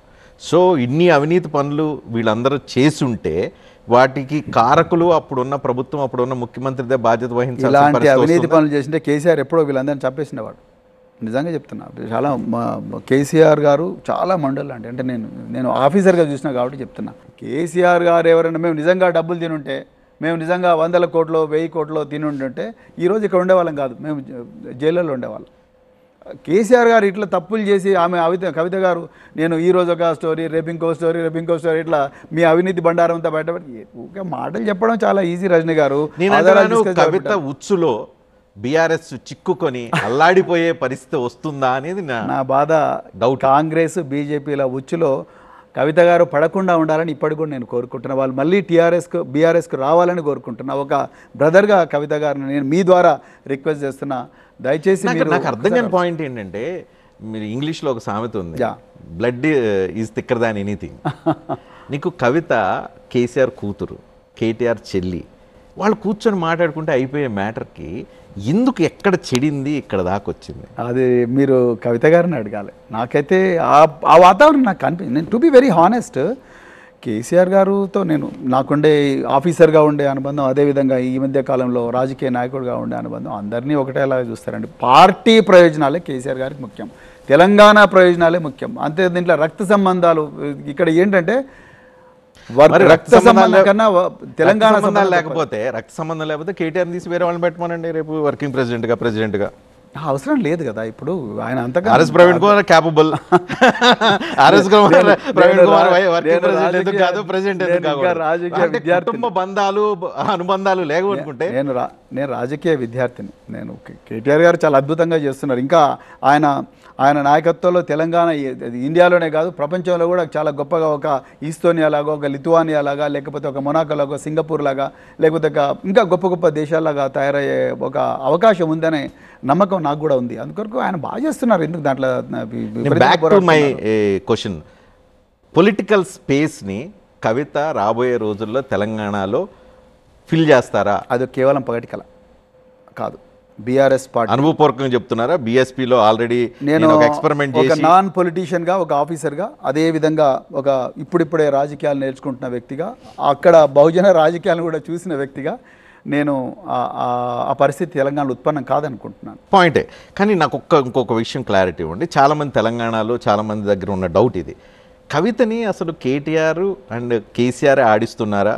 బిగ్గర్ ఇంట్రెస్ట్, ఐ థింక్ మీకు అర్థమై ఉంటుంది, బిగ్గర్ ఇంట్రెస్ట్ కోసం ఆడిస్తున్నారా అని ఒక డౌట్ ఉంది. దాన్ని నిజం చెప్పండి. అసలు నిజంగా అసలు కేసీఆర్ని ఎదిరించి సొంత కూతురు బయటకు వెళ్ళిపోవటమా, సొంత కూతుర్ని పార్టీ నుంచి సస్పెండ్ చేయటమా, ఇదంతా దీని వెనకంతా వాళ్ళుగా ఆడుస్తున్న. ఆమె కూడా చెప్పింది కదా, నేను బ్లడ్ రిలేషను, ఎప్పటికీ మేము అంతా ఒకటే అని అంటున్నారు కదా, ఎప్పటికీ వీళ్ళందరూ ఒకటే కదా, బిగ్గర్ ఇంట్రెస్ట్ కోసం ఏమన్నా ఆడిస్తున్న డ్రామా? నాకైతే అలా అనిపించడం లేదండి. కేసీఆర్ గారు ఆయనకు తెలంగాణ ప్రయోజనాలే ముఖ్యము. తెలంగాణలో మరి ముఖ్యంగా రైతులు, నిరుద్యోగులు, ఇంకా రకరకాల వర్గాల ప్రయోజనాలే ముఖ్యం. కేటీఆర్ గారికి ఏమో ఎంతసేపు ఈ తెలంగాణ యూత్ను, తెలంగాణలో సంపదను ఇంకా ఏ విధంగా పెంచాలి, తెలంగాణను గ్లోబల్ మ్యాప్లో ఏ విధంగా పెట్టాలనే ఉంటుంది తప్ప, వాళ్ళ చెల్లిని ముందర పెట్టి ఆమెను ఇంకొక వైపు పంపించి దాని ద్వారా ఇదంతా కూడా ఎప్పుడు మన చేతిలో ఉండాలనే కుట్ర చాలా డీప్గా చేస్తున్నారన్న ఆలోచన నాకైతే వాళ్ళకు ఉన్నట్టుగా నాకు అనిపించలేదు. అంత టైం కూడా ఇప్పుడు పార్టీకి లేదు. సో పార్టీ ఎప్పుడు కూడా తెలంగాణ ప్రయోజనాల గురించి ఆలోచిస్తుంది తప్ప ఈ కుటుంబంలో ఉండే చిన్న చిన్న ఇష్యూస్ గురించి ఆలోచించడం లేదు. బయట వాళ్ళకి అట్లా కనిపిస్తుంది తప్ప మేము ఎప్పుడు కూడా ఈ విషయం మీద ఈ చర్చ. ఇంతకుముందు జగదీష్ రెడ్డి గారు కూడా మీతో ఇంటర్వ్యూ జరిగినప్పుడు అన్నదే చెప్పారు, బయట వర్షం ఎంత పడుతుందో, ఎంత నిజమో ఇక్కడ కూడా అంతే. మీరు ఆ పార్టీ వాళ్ళు కాబట్టి మీరు అంత లైట్గా తీసుకుంటారు, కానీ నేనైతే అది తుఫాన్ అన్న అవుతుందేమో అని అనిపిస్తుంది. లేదు, అయ్యే అవకాశమే లేదండి. తుఫాన్ కాదు కదా, నీటి తుంపర కూడా అయ్యే అవకాశం లేదని నేను అనుకుంటున్నాను. ఎందుకంటే కవిత గారికి, విత్ ఆల్ డ్యూ రెస్పెక్ట్ కవిత గారు, సో ఆ పరిస్థితి లేదని నేను అనుకుంటున్నాను. జాగృతి పెట్టారు, బతుకమ్మతో బ్రాండింగ్ క్రియేట్ చేశారు, మహిళా ఓటర్లని బీఆర్ఎస్ వైపు రప్పించేలాగా తన కృషి ఉంది, తన స్వెట్ బ్లడ్ ఈ పార్టీ అభివృద్ధిలో ఉంది అని తనే ఓపెన్గా చెప్తూ ఉన్నారు. మరి అంత సింపుల్గా ఎట్లా అయిపోతుంది? పార్టీ ఆ విషయాన్ని రికగ్నైజ్ చేశారు, కానీ పార్టీ తల్లి లాంటిదండి. రేపొద్దున ఆర్ఎస్ ప్రవీణ్ కుమార్ అయినా ఇంకెవరైనా కూడా పార్టీ నిర్ణయాలకు వ్యతిరేకంగా వెళితే, పార్టీ క్రమశిక్షణ సూత్రాలకు వ్యతిరేకంగా ఉల్లంఘిస్తూ వ్యతిరేకంగా వెళ్తే వాళ్ళందరికీ కూడా అదే చర్య చెప్తున్నారు. కేసీఆర్ గారు నిజంగా ఆ విషయంలో కేసీఆర్ గారిని అప్రిషియేట్ చేయాలి. సొంత డాటర్ అయినా కూడా nothing doing, party is more important to me than my daughter అని ప్రూవ్ చేశారు కేసీఆర్ గారు. నాకు నా బిడ్డ కన్నా పార్టీనే నాకు ముఖ్యము, తెలంగాణ ప్రజల ప్రయోజనాలే ముఖ్యం, ఈ విషయంలో ఎవరు గీత దాటినా కూడా నేను ఊరుకునేది లేదని చాలా క్లియర్గా చెప్పారు. It's a very strong message to all the cadres and entire state of Telangana. Okay, so ఒకసారి ఆఫీసర్గా మీ రోల్ గురించి ఒకసారి మాట్లాడదాం. ఆఫీసర్గా మీరు సంతృప్తి చెందారా? పూర్తి స్థాయిలో న్యాయం చేశారు అనుకుంటున్నారా? ఎందుకంటే మీ ప్రొఫైల్ చాలా బిగ్ ప్రొఫైల్. ఒక దళిత వర్గానికి సంబంధించి వచ్చి మీరు హార్డ్వర్డ్ దాకా వెళ్ళి ఐపీఎస్ ఆఫీసర్గా మంచి అచీవ్మెంట్స్ సాధించి మీరు నేను అనుకుంటా ఒక కంప్లీట్ మ్యాన్ అయ్యారు యాజ్ అ పోలీస్ ఆఫీసర్ అనుకుంటాను. Is that right? నేను కంప్లీట్ మ్యాన్ ఎప్పుడు కానీ ఎవరు కూడా, కానీ నేను ఆఫీసర్గా నేను రియల్గా ఎంజాయ్ చేశానండి లైఫ్. ఎక్కడ ఎంజాయ్ అంటే ఐ మీన్ ప్రజలకు సేవ చేస్తూ. ఆఫీసర్గా మీరు పనిచేసిన ముగ్గురు సీఎంలు ఎవరు నచ్చుతారు? చంద్రబాబు నాయుడు, రాజశేఖర రెడ్డి, కేసీఆర్. ఎవరు ముగ్గురులో? అందరూ వాళ్ళ ఆ కాలంలో వాళ్ళు మాకు ఇచ్చిన డైరెక్షన్లో ఎవ్రీబడి ఈజ్ ఆల్మోస్ట్ వాళ్ళందరూ కూడా ఆ విధంగా. Who is visionary, who is capable, more capable? KCR గారు ఈజ్ ఎ బిగ్ విజనరీ అండి. నేను ఏదో బీఆర్ఎస్లో ఉన్నాను చెప్తలేను. రజనీ గారు మళ్ళీ మీరు అది వెంటనే కౌంటర్ యాంబుష్ చేస్తారు. ఎందుకంటే మనం రెండు చిన్న విషయాలు చేసి మనం ఎక్కువగా గోరంతను కొండంతలుగా చూపించడం కాదు, కానీ ఒక జనరేషన్ 100 సంవత్సరాల తర్వాత కూడా ఏ విధంగా బతకాలనే విషయంలో అద్భుతమైన క్లారిటీ ఉన్న వ్యక్తి కేసీఆర్ గారు. కానీ తెలంగాణ ప్రజలు 9.5 సంవత్సరాల్లో ఆ క్లారిటీని గుర్తించలేకపోయారు అనుకోవచ్చు. ఎగ్జాక్ట్లీ ఇక్కడ రామ్జీ నగర్ టెక్నిక్ గుర్తుకొస్తుంది నాకు. ఎగ్జాక్ట్లీ ఆ క్లారిటీ, బంగారం చేతిలో ఉండి పక్కన 100 రూపాయల నోట్ల కట్ట కింద పడ్డదనగానే బంగారాన్ని పక్కకు పెట్టి 100 రూపాయల నోట్ల కట్ట వైపు పోతారు హ్యూమన్ బీయింగ్. మొత్తం తెలంగాణ 4 కోట్ల మంది ప్రజల మీద ఈ రేవంత్ రెడ్డి అండ్ కాంగ్రెస్ పార్టీ చేసిన ఆ రామ్జీనగర్ కుట్ర అదే. ఆ 4,000 రూపాయలు, ఆ 500 రూపాయల గ్యాస్ సిలిండరు, లేకపోతే ఆ 100 యూనిట్ల విద్యుత్తు, లేకపోతే ఉచిత బస్సు సౌకర్యం, దానికి ఒక్క క్షణం ఆశపడ్డారు. అందుకొరకే. సో మంచి నాయకులుగా మీరు ఎవరిని చూస్తారు? కాంశీరామ్, కేసీఆర్, ఇద్దరిలో ఎవరు? కాంశీరామ్ గారు బతుకున్నప్పుడు నేను విద్యార్థిగా ఉన్నాను, కానీ వారి ఐడియాలజీ అద్భుతం అండి. అంటే రాజ్యాంగబద్ధంగా ఎలాంటి వైలెన్స్ లేకుండా ఈ దేశంలో ఒక గెరిల్లా పోరాటం చేసి 85% బహుజన వర్గాల చేతిలో అధికారం ఏ విధంగా పెట్టాలని ప్రాణత్యాగానికి కూడా సిద్ధమైన వ్యక్తి Kanshiram garu. Great, absolutely is a guiding light to all of us. KCR garu అదే ఆనాడు ఆంధ్ర పాలకుల చేతిలో తెలంగాణ పూర్తిగా ఇబ్బంది పడుతుంటే, పూర్తిగా ఎడారిలాగా మారే పరిస్థితి ఉంటే దాన్ని కాపాడాలని చెప్పేసి ఆయన కూడా ప్రాణత్యాగానికి సిద్ధమై నేను చచ్చినా మంచిదిగా నాకు తెలంగాణ కావాలి, తెలంగాణ వచ్చుడో కేసీఆర్ సచ్చుడో అనే నినాదాన్ని బహుళ ప్రజానీకం దగ్గరికి తీసుకుపోయి మరి రాజ్యాంగబద్ధంగా పోరాటం చేసి నక్సలైట్లాగా తుపాకీ పట్టకుండా రాజ్యాంగబద్ధంగా పోరాటం చేసి అంత తెలంగాణ ప్రజలను కదిలించి ఇవాళ తెలంగాణ తీసుకొచ్చాడు. ఇద్దరు కూడా నాకు సోర్స్ ఆఫ్ ఇన్స్పిరేషన్. ఇద్దరిలో బెస్ట్ ఎవరంటే మీరు ఇద్దరు ఒకేలా ఉంటారండి. నాకు పెద్ద కాన్షీరామ్తో కేసీఆర్ని పోలుస్తున్నారు. వై నాట్, ఎందుకు తప్పేముంది ఇందులో? కాన్షీరామ్ పీడిత దళిత బహుజనుల కోసం పనిచేశారు. కేసీఆర్ ఆ స్థాయిలో ఉన్నారా మీ దృష్టిలో? చేస్తున్నారు, ఇంకా చేయబోతున్నారు. రాబోయే రోజుల్లో ఇంకా బాగా చేస్తారు.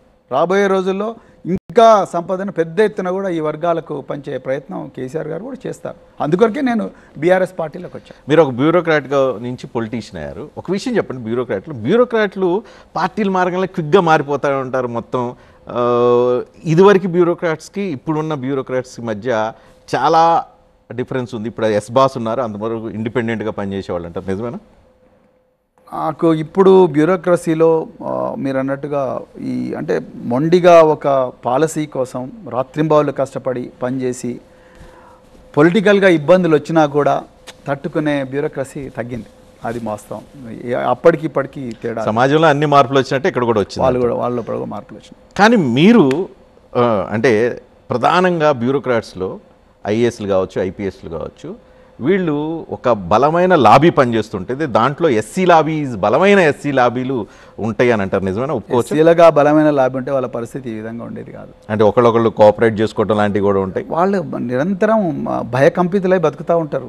నేను ఎందుకు ఈ విషయం ప్రస్తావిస్తున్నానంటే ఆంధ్రప్రదేశ్లో ఉన్న ఒక ఐపీఎస్ ఆఫీసర్ సపోర్ట్గా మీరు ట్వీట్లు వేస్తూ ఉంటారు, పోరాటం చేస్తూ ఉంటారు. సునీల్ కుమార్ మీద ప్రేమ, లేకపోతే సేమ్ కులస్తుడనే ఒక అభిమానమా, లేదు అనుకుంటే సేమ్ తోటి ఐపీఎస్ ఆఫీసర్ అని అభిమానమా, లేదు అనుకుంటే అక్కడ ఉన్న వేరే నాయకుల మీద కోపమా? సునీల్ కుమార్ కేవలం ఒక ఎంబ్లం మాత్రమే. సునీల్ కుమార్ లాంటి వాళ్ళు అన్ని డిపార్ట్మెంట్లో కూడా అదే విధంగా మౌనంగా అణచివేతకు గురవుతుంటారు. సునీల్ కుమార్ నిజంగా చాలా ట్రాజెడీ. సునీల్ కుమార్ పరిస్థితి, ఆయన చేసిన తప్పేందో నాకు ఇంతవరకు అర్థం కాలేదు. సొంత డబ్బులతోని పిల్లలతో కలిపి ఆయన విదేశాలకు పోయాడు. నేను సొంత డబ్బులతోని విదేశాలకు ఉంటుంది కదా, దాన్ని వైలేట్ చేశారని కదా. వైలేట్ చేస్తే ప్రూవ్ చేయమని చెప్పండి. అట్లా ఎంతమంది పోతలేరు. అమెరికా ట్రైనింగ్కి పోతాను, ట్రైనింగ్ అయిపోతుంది, ట్రైనింగ్ అయిపోయిన తర్వాత నేను నా డబ్బులతోని వేరే దేశానికి పోతాను, వీసా ఉంటే కెనడాకు పోతాను, లేకపోతే మెక్సికో పోతాను. అది తప్పెట్లా అవుతుంది? నేను ఈ దేశ రహస్యాలు ఏమైనా అమెరికాకి అమ్మానా, లేకపోతే ఈ దేశ రహస్యాలు ఏమైనా రష్యాకి అమ్మానా? నువ్వు అలాంటి వాళ్ళ మీద కదా చర్య తీసుకోవాలి. లేకపోతే అక్కడ నుంచి దీంట్లో రఘురామకృష్ణరాజు పాత్ర వస్తుంది. రఘురామకృష్ణరాజుకి మీకు ఏమైనా పంచాయతీ ఉందా? వాళ్ళిద్దరు పంచాయతీలో మీరు మధ్యలో ఎందుకు దూరారు? ఇది నా పాయింట్. నేను దూరాలనే అవసరం వచ్చినప్పుడు అందరి పంచాయతీలో దూరుతాను. నాకు అంటే అది రాజకీయ. మీకు బ్యాక్ ఎండ్ లో ఎక్కడో కోపం ఉంది. గతంలో రఘురామకృష్ణరాజు మీ మీద ఒక కేసు ఫైల్ చేశారు. మీరు బుద్ధిజాన్ని ప్రమోట్ చేస్తూ ఉంటే మీరు హిందువులకు వ్యతిరేకంగా కంప్లైంట్ చేశారు. కాబట్టి పివి సునీల్ కుమార్ పేరుతో మీరు రఘురామకృష్ణరాజుని అటాక్ చేస్తున్నారని అంటారు. నేను రఘురామకృష్ణరాజు గారిని అటాక్ చేయడం కన్నా పివి సునీల్ కుమార్ గారికి, ఆయనతో పాటు చాలా మంది ఐపీఎస్ ఆఫీసర్లకు ఆంధ్రప్రదేశ్లో జరిగిన అన్యాయం గురించి నేను ప్రశ్నించాను. చంద్రబాబు రిటైర్ అయిపోయారు, మీకేం పని ఇప్పుడు? Now you are also politician. Retire అయితే నేను రిటైర్డ్ ఐపీఎస్ అధికారిని, నేను రిటైర్డ్ ప్రభుత్వ అధికారిని. నేను ఆ విధంగా రిటైర్డ్ ఆఫీసర్లకు కానీ లేకపోతే సర్వింగ్ ఆఫీసర్లకు అన్యాయం జరిగినప్పుడు మాట్లాడితే తప్పే. మాట్లాడాలి. మాట్లాడకపోతే ఎవరు మాట్లాడతారు? సర్వీసులో ఉన్న వాళ్ళు మాట్లాడలేరు కదా. 16 మంది ఐపీఎస్ ఆఫీసర్లను ఒకటే రోజు తీసుకొచ్చి ఒక చిన్న రూమ్లో కూర్చోబెట్టి మీరు పొద్దున రాండి, వచ్చినప్పుడు సంతకం చేయండి, మళ్ళీ సాయంత్రం పోయేటప్పుడు సంతకం చేయండి, మీకు పోస్టింగ్ ఇవ్వబడదు, మాకు ఇష్టం ఉన్నప్పుడే ఇస్తామని చెప్పి 16 మంది 3-4 సంవత్సరాలు యూపీఎస్సీ ఎగ్జామ్ రాసి దేశంలోనే అత్యుత్తమ ర్యాంకులు తెచ్చుకొని ఆంధ్రప్రదేశ్ క్యాడర్కి అలాట్ అయిన అధికారులు కేవలం వేరే పార్టీకి సపోర్ట్ చేశారన్న అపోహతోనే వాళ్ళందరినీ తీసుకొచ్చి గ్యాస్ ఛాంబర్లో మరి ఇప్పుడు సంజయ్ ఐపీఎస్ అధికారి సంజయ్ జైల్లో గురించి మాట్లాడదు. పివి సునీల్ కుమార్ ఆయన గురించి కూడా మాట్లాడుతానండి నేను. సునీల్ కుమార్ గురించి ఏంటి మాట్లాడిన మధ్యలో బంధం అనుబంధం ఏంటి అని అట్లేం లేదండి అట్లా. కానీ నేనంటాను బీయింగ్ ఐపీఎస్ ఆఫీసర్గా పనిచేసిన అనుభవంతో చెప్పండి, కానీ ఒక పార్టీ ఏ పార్టీ అయితే అధికారంలో ఉంటుందో వాళ్ళ కొమ్ము కాసి వాళ్ళ ఆలోచనలో వాళ్ళ నిర్ణయాలు అప్పుడున్న ప్రభుత్వం తాలూకు ముఖ్యమంత్రి ఎవరైతే ఉంటారో వాళ్ళ కనుసైగల్లో వాళ్ళు చెప్పినట్లుగా పని చేస్తే పర్యవసానాలు ఎలా ఉంటాయని ఎగ్జాంపుల్ అయ్యే అవకాశం కనిపించడం లేదా? సునీల్ కుమార్ అనుకో వీళ్ళందరి మధ్య జరుగుతున్న పరిణామాలు నేను చూసి ఆంధ్రప్రదేశ్లో జరుగుతున్న పరిణామాలు అనిపించడం లేదు నాకైతే. అట్లా చాలా జరుగుతూ ఉంటాయి, మనం చూసే విధానం మీద ఆధారపడి ఉంటుంది. సునీల్ కుమార్ గారు ఏం చేసినా రాజ్యాంగబద్ధంగానే చట్టబద్ధంగానే చేసి ఉంటాడు, లేకపోతే ఇవన్నీ జరగవు. లేకపోతే ఇన్ని కేసులు అవుతున్నాయి అవన్నీ పెద్ద ప్రూవ్ అయ్యే పరిస్థితి ఉండదని నేను అనుకుంటున్నాను. సో నేను ఒక్కటే నా సర్వీస్ కొలీగ్స్కి నేను కోరుకునేది ఏంటంటే, ఏదైనా కూడా మనం చట్టానికి లోబడే పనిచేయాలి, చట్టబద్ధంగానే పనిచేయాలి, అంతే తప్ప మనం ఏదో ముఖ్యమంత్రి మన భుజం మీద చేసిండనో, ముఖ్యమంత్రి మనల్ని ఇంటికి పిలిపించుకొని అన్నం తినడనో, లేకపోతే ఇంకేదో ఫేవర్లు చేసిండనో, మనకు మంచి పోస్టింగ్ ఇచ్చిండనో, మన అవసరానికన్నా ఎక్కువగా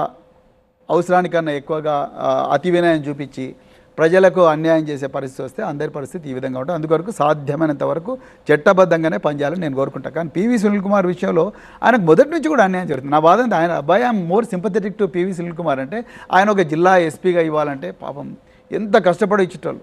అయ్యో నీకు జిల్లా ఎస్పీ ఇచ్చినాం చూడండి. అరే ఏందండి, జిల్లా ఎస్పీ ఎవరికైనా వస్తుంది, ఐపీఎస్ అయినా ప్రతి ఒక్కరికి జిల్లా ఎస్పీ వస్తుంది. మరి కమిషనర్ ఆఫ్ పోలీస్ ఇవ్వండి అంటే ఒక్కరోజు కూడా ఆయన కమిషనర్ ఆఫ్ పోలీస్ ఒక ఎంపీని టార్చర్ చేయడం కరెక్టేనా? అదే ప్రశ్నిస్తున్నాడు రఘురామకృష్ణరాజు. టార్చర్ చేస్తే ఇప్పటివరకు సునీల్ కుమార్ జైలు ఉంటాడండి. నిజంగా ఆయన టార్చర్ చేస్తే ఆనాడు జైలు ఉంటాడు. ఇప్పుడు రఘురామకృష్ణరాజు ప్రూవ్ చేయమని చెప్పండి, ఆయనను ప్రూవ్ చేయమని చెప్పారు. అధికారం ఆయన చేతిలో ప్రూవ్ చేసే కదా ఆయన పక్కన పెట్టి సస్పెన్షన్ చేసి. ఆయన సునీల్ కుమార్ సస్పెండ్ చేసింది ఆ కేసు గురించి కాదు. ఆయన అక్కడ దొరుకుతలేడనే కసితోని నువ్వు విదేశాలకు పర్మిషన్ లేకుండా పోయినావు అంటున్నారు. ఎంతమంది ఐఏఎస్ ఐపీఎస్ ఐఎఫ్ఎస్లు పోతలేరు విదేశాలకు. ఓకే, పివి సునీల్ కుమార్ అయితే కక్ష సాధింపు. ఆయన ఇంకోటి ఏంటంటే ఆయన ఎస్సీ సామాజిక వర్గానికి చెందిన వ్యక్తి. ఆయన వెనక ఎవరు లేరు, ఆయన గురించి ఎవరు మాట్లాడే వాళ్ళు లేరు అని చెప్పి ఇంకా ఘోరంగా చేస్తున్నారు. అట్లా చాలా మంది చేస్తారు. మీరు ఆంధ్రప్రదేశ్ సంబంధించి మీరు చాలా సందర్భాల్లో కూడా ఎక్కడైనా ప్రస్తావించి ఉండొచ్చు, టీవీ9 ప్రేక్షకుల కోసం ఈ సందర్భంలో కావాలి. మీరు అనంతపూర్ ఎస్పీగా ఉన్నప్పుడు పరిటాల రవి మర్డర్ ఎలా జరిగింది? ఇప్పుడు ఇన్ని రోజుల తర్వాత దాదాపు ఐ థింక్ 18-19 సంవత్సరాలు అయినట్టుంది. ఇప్పుడు రివీల్ చేయొచ్చు ఏంటి సీక్రెట్? మీరు అప్పుడు ఎస్పీ అంటే లా అండ్ ఆర్డర్ అంతా మీ కంట్రోల్లో ఉంటుంది. ఏం జరిగింది అప్పుడు? పరిటాల రవి మర్డర్ అనేది it is like any other murder. అదే అన్ని మర్డర్లతో పాటు అదొక ఎనీ అదర్ మర్డర్. అసలు నిజంగా మధుసీన్ చేశాడా ఇంకెవరైనా చేశారా? మధుసీని చేశానని ఆయనే చెప్పుకున్నాడు. ఆయన చెప్పాడు, కానీ రియాలిటీ ఏంటి అని అంటున్నారు. రియాలిటీ కూడా చాలా బయట చాలా ప్రచారాలు ఉన్నాయి, చాలా మిత్ ఉంది. ఏంటి రజనీ గారు, ఈ కేసు సిఐడి చేయలేదు, ఈ కేసు ఏదో పెనుగొండ ఎస్ఐ చేయలేదు. ఈ case investigation central bureau of investigation CBI చేసింది. ఇంకా సిబిఐ కన్నా గొప్ప ఇన్వెస్టిగేషన్ ఈ దేశంలో ఏది ఉండదు ప్రస్తుతానికి. సో అలాంటి సిబిఐఏ ఈ ముగ్గురి మీదనే ఛార్జ్షీట్ వేసి. కానీ మీరు అప్పుడు ఎస్పీ కాబట్టి వాళ్ళందరికంటే మీకు ఎక్కువ సమాచారం ఉండే అవకాశం ఉంది. ఎందుకంటే ఆ రోజుల్లో పరిటాల రవి ఇదే టీవీ9 ఆఫీస్కి వచ్చి ఆయన చాలా సందర్భాలు చెప్పి నాకు సెక్యూరిటీ తగ్గించారు, మీరే అప్పుడు ఎస్పీగా ఉండి నాకు సెక్యూరిటీ తగ్గించారు అని చెప్పి వాపోయాడు, నా లైఫ్కి థ్రెట్ ఉందని చెప్పారు. ఇవన్నీ చెప్పిన తర్వాత కొద్ది రోజులకి మర్డర్. చాలా మంచి ప్రశ్న. పరిటాల రవి గారి సెక్యూరిటీ నేను తగ్గించుండుంటే ఇవాళ నేను జైలు ఉండేవాడిని. నేను పరిటాల రవికి ఎక్కడ కూడా అన్యాయం చేయలేదు. అప్పుడు ప్రభుత్వం కొమ్ము కాసింది కాబట్టి మీరు బయట. No way. నేను ప్రభుత్వానికి ప్రవీణ్ కుమార్ కొమ్ము కాసుంటే రాజశేఖర్ రెడ్డి గారు ఆనాడు ముఖ్యమంత్రి నన్ను 3 నెలలు పోస్టింగ్ ఇవ్వకుండా కూర్చోబెట్టారు. ఎందుకు? నేను పెనుగొండ బై ఎలక్షన్లో కాంగ్రెస్ పార్టీకి సపోర్ట్ చేయలేదని. ఆయన ఏమన్నాడు ఆ నోరు నాకు రాజశేఖర రెడ్డి గారు డైరెక్ట్ చెప్పకుండా డిఐజీ అనంతపూర్ గారు, నాకు అప్పుడున్న డిఐజీ అనంతపూర్ నాకేం చెప్పాడు, ముఖ్యమంత్రి గారి నుంచి ఆదేశాలయ్యా, మీరు కొంచెం సాఫ్ట్గా పోండి. దేంట్లో పెనుగొండ బయలు. అప్పటికి రవి చనిపోయి ఉన్నాడు. Paritala Sunitha candidate right. ఇక్కడనేమో గంగుల సూర్యనారాయణ రెడ్డి, గంగుల సూర్యప్రతాప్ రెడ్డి ఆయన భార్య గంగుల భానుమతి, ఆమె క్యాండిడేటు. గంగుల భానుమతి గెలిచినట్టుగా మనం చూడాలంట అని చెప్పాను. నేను చచ్చినా నేను చేయలేను సార్, నేను చట్ట ప్రకారం పోతాను. నేను నిజంగా కాంగ్రెస్ పార్టీ కొమ్ము కాసిండుంటే నేను పరిటాల రవి హత్యకు నేను కూడా సహకరించి. సస్పెన్స్ అవునా కదా పరిటాల రవిని ఎవరు మర్డర్ చేశారు అనేది బయట. ఓకే, మధుసీన్ చేశాడు ఆయన కూడా. అంటే గాడ్ ఫాదర్ థీరీ చెప్తూ ఉంటారు. ఏ బీకి సుపారీ ఇస్తాడు, బి సికి డైరెక్షన్ ఇస్తారు, సి డికి ఇంప్లిమెంట్ చేయమని అంటారు. పరిస్థితులు బాగపోతే బీని సిని లేపేస్తారని. అలానే మధుసీన్ని మధ్యలో లేపేశారు. అసలు ఎవరైతే సుపారీ ఇచ్చారో వాళ్ళు ఇప్పటి వరకు సేఫ్గా సెక్యూర్డ్గా ఉన్నారు అని అంటారు. నిజమేనా? నేను మీరు సిబిఐ వాళ్ళని అడగాలి ఈ ప్రశ్న. సిబిఐ ఛార్జ్షీట్ చేస్తే మీకు అర్థమైపోతుంది. ఎందుకంటే సెంట్రల్ బ్యూరో ఆఫ్ ఇన్వెస్టిగేషన్, నేను మళ్ళీ రిపీట్ చేస్తున్నాను, వాళ్ళు చాలా సంవత్సరాల పాటు ఈ కేసును శోధించారు. సో దాంట్లో మరి సిబిఐ ఛార్జ్షీట్లో మీరు అన్నట్టుగా అలాంటి కాన్స్పిరసీ థియరీస్ ఏం బయటపడ్డట్టుగా నాకేం అనిపించలేదు. సో నేను రవి గారు బతుకున్నప్పుడు నా దగ్గరికి చాలాసార్లు వచ్చారు. ఆయన ఒక్క మాట అయితే నేను మీకు చెప్పాలి. సో ఆయన చాలాసార్లు కూడా, సార్ మా వాళ్ళని ఆల్రెడీ చాలామంది చనిపోయారు, నన్ను కూడా చంపే ప్రమాదం ఉందంటే నేను చెప్పిన, రవి నీకుండే గన్మెన్లు ఉంటారు, నీకు అఫీషియల్గా ఒక్క గన్మెన్ కూడా నేను తగ్గించను, కానీ నీ జాగ్రత్తలో నువ్వు ఉండాలి అని నేను చెప్పాను. కానీ ఆ ఇన్సిడెంట్ చాలా మందికి సిబిఐ కాపీలు యాక్సెస్ అయ్యే అవకాశం లేదు కాబట్టి మీరు చెప్పండి. అది తోటాలు ఏవైతే పరిటాల రవిని మర్డర్ చేసినప్పుడు యూజ్ చేసిన తోటాలు పోలీస్ తోటాలు అంటారు, కొంతమంది హోమ్ గార్డులు, షార్ప్ షూటర్స్ వాళ్ళు వచ్చి కాల్చారు, దాని ముద్దు సీన్ని ముందు పెట్టారు అని అంటారు. ఏంటి రజనీ గారు, దాంట్లో 2 పోలీసు వాళ్ళు చనిపోయారు. ఆ సంఘటనలో 2 పోలీసు వాళ్ళు చనిపోయారు. పోలీసు తూటాలు కాదండి, వీళ్ళు సిబిఐ చాలా క్లియర్గా ఇన్వెస్టిగేట్ చేసింది. వాళ్ళు వెపన్స్ ప్రొక్యూర్ చేసుకున్నారు రకరకాల ప్రాంతాల నుంచి, చేసుకొని ప్రైవేట్ వెపన్స్ ప్రొక్యూర్ చేసుకొని వచ్చి అందులో 2 కానిస్టేబుల్ కూడా, పరిటాల రవి గన్మెన్ భాష అనే అతను కడప, అతను కూడా చనిపోయాడు. సో పోలీసు తూటాలతోని పోలీసు వాళ్ళే చేస్తారు. ఆ స్థాయికి ఇంకా దిగజారలేదు పోలీసు వ్యవస్థ ఈ దేశంలో. అప్పుడు TV9కి మొద్దు సీను ఇంటర్వ్యూ ఇచ్చారు, మర్డర్ అయిపోయిన తర్వాత 24 అవర్స్లో ఇచ్చారు. సో ఒక కడపలో ఒక రైల్వే స్టేషన్ ట్రాక్ పక్కనే ఇచ్చారు అనమాట. అప్పుడు పెద్ద సెన్సేషన్. TV9కి దొరికాడు మొద్దు సీను, అప్పుడు పోలీసులకు ఎందుకు దొరకలేదు, దీని వెనక ఏదైనా ఉంటుంది అని చెప్పి. అలాంటిది అంటే సంఘటన జరిగిన 1-2 రోజులకే ఆయన మొద్దు సీన్ ఇంటర్వ్యూ ఇచ్చాడు. అంటే మేమంతా కూడా ఎందుకు పోలీసు వాళ్ళు పెద్ద ఎత్తున అంటే చేతనైతే కాడికి అనంతపూర్ పోలీసు వాళ్ళు ఆ అఫెండర్స్ని పట్టుకోవడానికి ప్రయత్నం చేశారు. కానీ రవి కొంచెం పాపులర్ లీడర్ కావడం వల్ల ఒక్కసారిగా అనంతపూర్లో మొత్తం కూడా కర్ఫ్యూ వాతావరణం రావడం వల్ల ఎక్కడ పడితే అక్కడ బస్సులు దగ్ధం కావడము, తర్వాత ఆఫీసులు దగ్ధం కావడము, తర్వాత ఇంకా ప్రజలందరూ రోడ్ల మీదకి రావడం, అనంతపూర్ అంతా కూడా కర్ఫ్యూలో ఉన్నందువల్ల స్థానిక పోలీసులందరూ కూడా రవి బాడీని ఎంత జాగ్రత్తగా వీళ్ళు అంత జాగ్రత్తగా పెనుగొండలో వాళ్ళ ఊరు ఏదైతే ఉందో ఆ ఊరికి రామవరం ఏదో ఉంది, ఆ ఊరికి చేర్చడం, అదేవిధంగా అంత్యక్రియలు జరగడం, దాని మీదనే ఫోకస్ చేశారు. ఒక టీము వీళ్ళు ఎవరెవరు ఎట్లా పోయారు ఏంటనేది ఒక టీం చేస్తూ ఉన్నది. కానీ అనంతపురంలో లా అండ్ ఆర్డర్ ఇంపార్టెంట్, ఇంకా మళ్ళీ చాలా మర్డర్లు జరిగే అవకాశం ఉన్నది. ప్రభుత్వ ఆస్తులు దగ్ధం ఆల్రెడీ చాలా వరకు అయినా, ఆర్టీసీ బస్సులు చాలా కాలిపోయినాయి.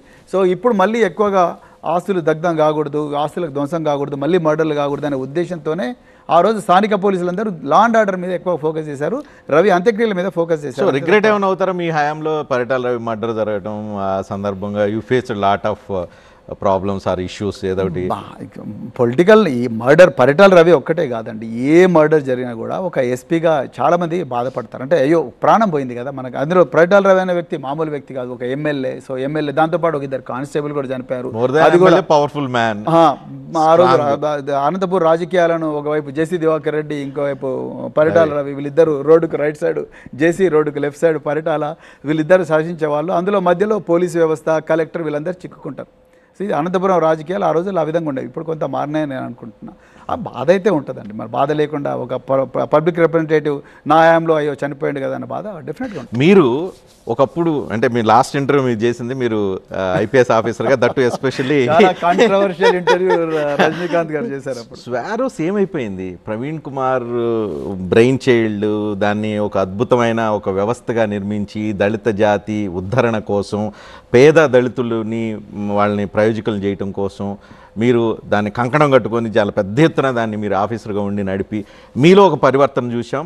ఆ వ్యవస్థలో కూడా చాలా అద్భుతాలు చూసిన పరిస్థితి ఉంది. మీరు సడన్గా వదిలేసి రాజకీయాల్లోకి వచ్చేసారు. ఆ వ్యవస్థను ఇంకా వదిలేశారా? ఆ వ్యవస్థ ఇంకా బాగా నడుస్తుందండి. కాకపోతే అప్పుడున్నంత ఊపులో లేకపోయినప్పటికి కూడా ఇప్పటికి కూడా మీరు అట్లా మధ్యలో వదిలేయటం వల్ల దళిత జాతి ఎస్పెషల్లీ పేద వర్గాలకు ప్రయోజకులు అవుదాం అనుకునే వాళ్ళకి అన్యాయం చేసినట్టు కదా ఒక్కోసారి ఆ ఫీలింగ్ కలుగుతుంది. నేను హానెస్ట్గా చెప్తున్నాను మీకు. ఎందుకంటే సడన్గా రాజకీయాల్లోకి రావడం వల్ల ఈరోజు గురుకులాల్లో విషాహారం, మీరు అన్నారు ఇంతకుముందు మీరు ప్రభుత్వ ఉద్యోగుల్లో పూర్తిగా ఎంజాయ్ చేశారంటే నాకు అప్పుడప్పుడు బాధ కలిగించే అంశము, గుండెలు పిండేసే అంశం ఏంటంటే, నేను గురుకులాల సెక్రటరీగా ఉన్నప్పుడు ఎన్నో గొప్ప అద్భుతాలు అప్పుడున్న ముఖ్యమంత్రి గారి సహకారంతో, ఆయన మార్గదర్శనంలో ఏ ఆఫీసరు పోనంత లోతుగా విద్యార్థుల సమస్యల్లోకి వెళ్ళి వాళ్ళ జీవితాలు, లక్షలాది మంది జీవితాలు బాగు చేసే అవకాశం తీసుకొని చాలా బాగా చేశాం. కానీ సడన్గా రాజకీయాల్లోకి రావాలి అన్న నిర్ణయం తీసుకోవడం వల్ల అప్పుడప్పుడు ఈ పిల్లలు విషాహార సంఘటనలతోనే హాస్పిటల్ పాలవుతుంటే, అదేవిధంగా వీళ్ళు చిన్న చిన్న పిల్లలు నిరాహార దీక్ష ప్రభుత్వ ఆఫీసుల ముందర చేస్తుంటే రాత్రి 12 గంటలకు వాళ్ళ ఓన్ సెక్రటరీ మీద గచ్చిబౌలి పోలీస్ స్టేషన్లో పిల్లలందరూ పోయి కంప్లైంట్ ఇస్తుంటే నాకు చాలా బాధ వేసేది. అరే వీళ్ళు డాక్టర్లు కావాల్సిన పిల్లలు, రేపు ఐఏఎస్ ఆఫీసర్లు కావాల్సిన పిల్లలు, రాజకీయ అవకాశాల కోసం పిల్లల్ని మధ్యలో వదిలిపెట్టి వచ్చారని చెప్పి అనుకోకూడదా? నా ఒక్కోసారి అంటే నేను రాజకీయాల్లోకి వచ్చింది నా కోసం కాదండి, ఇప్పటికి కూడా దీంట్లోనే ఉంటున్నాను నేను. సో నేను రాజకీయాలకు వచ్చింది నా కోసం కాదు, నేను చేసింది 1%. రాజకీయాల్లో అయితే ఇంకా విశాలమైన వేదిక, గొప్ప అవకాశాలు ఈ పిల్లలకి ఇవ్వచ్చు, ఇంకా బడ్జెట్ ఎక్కువగా ఉంటుంది అన్న ఆలోచనతోనే మీరు వచ్చాను. మీరు దళిత బహుజనుల కోసం ఏదో చేయాలనుకుంటున్నాను అంటున్నారు, దళిత బహుజనుల ఉద్ధరణ కావాలి అని అంటున్నారు. కానీ బీయింగ్ ఐపీఎస్ ఆఫీసర్ మీ ఎన్కౌంటర్ల ద్వారా అన్యాయానికి చావులకి గురైంది సేమ్ దళిత బహుజనులే. మీరు ఇప్పుడు స్వారస్ పెట్టి స్వారస్ మధ్యలో వదిలేయటం ద్వారా అన్యాయానికి గురవుతుంది సేమ్ దళిత బహుజనులే. మరి మీరు దళిత ఉద్ధరణ ఎలా చేస్తారు? దళిత ఉద్ధరణ చేసే వ్యక్తిగా మిమ్మల్ని ఎలా గుర్తిస్తారు? మీరు ఒకటే వైపు చూస్తున్నారు రజనీ గారు. నేను ఆ రోజు పోలీస్ ఆఫీసర్గా నాకు అనవసరంగా ఈ మీడియా అనేది, లేకపోతే కొంతమంది దుర్మార్గులు నాకు ఎన్కౌంటర్ స్పెషలిస్ట్ అని చెప్పేసి నాకు బిరుదిచ్చారు. కానీ నేను నిజంగా నా హయాంలో జరిగిన సరెండర్లు ఈ ఆంధ్రప్రదేశ్ చరిత్రలో ఎప్పుడు జరిగాయి. జనశక్తిని మీరే నడిపించేవాళ్ళు అని అంటారు. నడిపించలేదండి, వాళ్ళని జనజీవన స్రవంతిలోకి తెప్పించి, అడవుల నుంచి జనజీవన స్రవంతిలోకి తెప్పించడం ద్వారా నడిపించారు అని, అడవులో నుంచి వాళ్ళను జనం వైపు నడిపించాను. నేను స్వేరో నెట్వర్క్ పెట్టి ఇప్పుడు నేను రాజకీయాల్లోకి వచ్చాను. మీరు అన్నారు అక్కడ అన్యాయం చేశారు, ఇక్కడ అన్యాయం చేశారు. నేను అక్కడ కూడా న్యాయమే చేశాను, ఇక్కడ కూడా న్యాయం చేయడం కోసమే నేను స్వేరో నెట్వర్క్ పెట్టాను. ఇప్పుడు కూడా న్యాయం చేస్తూనే ఉన్నానండి. నేను ఇప్పటికి కూడా స్వేరో కార్యక్రమాలు జరుగుతూనే ఉన్నాయి, వాళ్ళని గైడ్ చేస్తూనే. కానీ ఎఫెక్టివ్గా మీరు ఉన్నప్పుడు అంత ఎఫెక్టివ్గా ఎస్. సో దానివల్ల పేద దళిత బహుజనులు అయితే నష్టం అయితే జరుగుతుంది కదా వాళ్ళకి. వాళ్ళు ఏవైతే రాణించడం కోసం నేను అప్పుడు చూశాను మీ స్వెరో నెట్వర్క్స్లో చాలా వాళ్ళకి దేంట్లో ప్రావీణ్యం ఉంటే దానిలో మీరు తర్ఫీదు ఇచ్చి దాన్ని వాళ్ళని పైకి తీసుకెళ్ళడానికి కోసం TV9 ఎన్నో గొప్ప గొప్ప స్టోరీస్ ఆ పిల్లల జీవితాల మీద చేసింది. అది మలావత్ పూర్ణ చాలా అప్రిషియేట్ చేయదగ్గ ప్రోగ్రామ్. రాబోయే రోజుల్లో బీఆర్ఎస్ పార్టీ అధికారంలోకి వస్తే అప్పుడు చేసిన దానికన్నా 100 రెట్లు ఎక్కువగా చేస్తాం. అట్లెందుకు అనుకోరు మీరు? పాజిటివ్ థింకింగ్ మీరు, అది 100% పాజిటివ్ హోప్ ఒకటే ముందుకు నడిపిస్తుంది. అప్పుడు చేసిన బీఆర్ఎస్ చేస్తుంది కానీ ప్రవీణ్ కుమార్ చేసినట్టు కాదుగా, స్వేరస్ చేసినట్టు కాదు. పర్వాలేదు, ఏం కాదు, క్రెడిట్ బీఆర్ఎస్కి వచ్చినా పర్వాలేదు, కానీ స్వేరోలు అందరు బాగుపడతారు కదా ఈ దేశంలో. ఇంకా వేలాది మంది ఎదురు చూడమని చెప్తారు మీరు, అప్పటి వరకు ఎదురు చూస్తూ కూర్చోవాలి వాళ్ళు. ఎన్ని రోజులండి? 2 సంవత్సరాలు వచ్చేస్తుంది బీఆర్ఎస్. ఏమో 2 సంవత్సరాల తర్వాత ఏమైనా జరగచ్చు. ఏమైనా మీరు అన్నట్టు కల్లోలో ఎందుకు రాదనుకుంటున్నారు? ఇంపాసిబుల్. మళ్ళీ ఎందుకు రాదనుకుంటున్నారు? ఇంపాసిబుల్. వాళ్ళంటే ఇవాళ రైతులు మొత్తం కూడా వాళ్ళను, ఇక నేను నేపాల్ అని చెప్పను ఎందుకంటే ఈ దేశం చాలా శాంతి కాముక దేశం కాబట్టి చెప్పడం లేదు. ఒక 2 సంవత్సరాల్లోనే మళ్ళీ కేసీఆర్ గారు ముఖ్యమంత్రి అవుతారు. మీరు ఇప్పుడు అంటున్న స్వేరో మూమెంట్, గురుకులాలు, తర్వాత ఈ బలహీన ఏవైతే వెనక నెట్టిబేడ్ వారు గారు ఉన్నాయో వాళ్ళందరూ కూడా దేశంలో ఎక్కడ లేనంత గొప్పగా డెవలప్ అవుతారని అనుకుంటున్నాను. సో మీరు మామూలుగానే బుద్ధిజం ఫాలో అవుతారు. మీరు హిందూనా బుద్ధిస్ట్? హిందూ. మరి బుద్ధిజం బాగా ప్రమోట్ చేస్తుంటారు.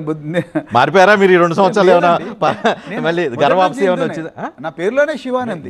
మీరు పేరులో ఉండొచ్చు కానీ మీరు బుద్ధిజం ఫాలో అవుతున్న చాలా వీడియోస్ చూసాం. మీరు బుద్ధిజం ఫాలో అవుతున్న వీడియోస్ చాలా పాపులర్, చాలా హైలీ కాంట్రవర్షియల్ వీడియోస్. దాని మీద రఘురామకృష్ణరాజు కూడా కేసు పార్లమెంట్లో స్టేట్మెంట్ ఇచ్చారు. మీరు కూడా చాలా కాంట్రవర్షియల్ ఇంటర్వ్యూ చేశాం. కానీ ఇప్పుడు మీరు హిందూ అనుకోవాలా బుద్ధిస్ట్ అనుకోవాలా? హిందూనండి, నేను హిందూను. కానీ నేను హిందూనే, కానీ ముస్లింలను ద్వేషించే హిందూని కాదు, క్రైస్తవులను ద్వేషించే హిందూ, విగ్రహారాధన చేసే హిందూ అయితే కాదు. నేను రోజు గుళ్ళ చుట్టూ తిరిగి, లేకపోతే రోజు నేను గుడికి పోతేనే నేను ఆఫీస్కి పోతాను అనే హిందువును కాదు. నేను ఎందుకు అడుగుతున్నానంటే ఇప్పుడు ప్రజెంట్ మీ నాయకుడు ఎవరైతే ఉన్నారో ఆయన పూజలు, యాగాలు, యజ్ఞాలు ఇవన్నీ తీవ్రంగా చేసే పర్సనాలిటీ.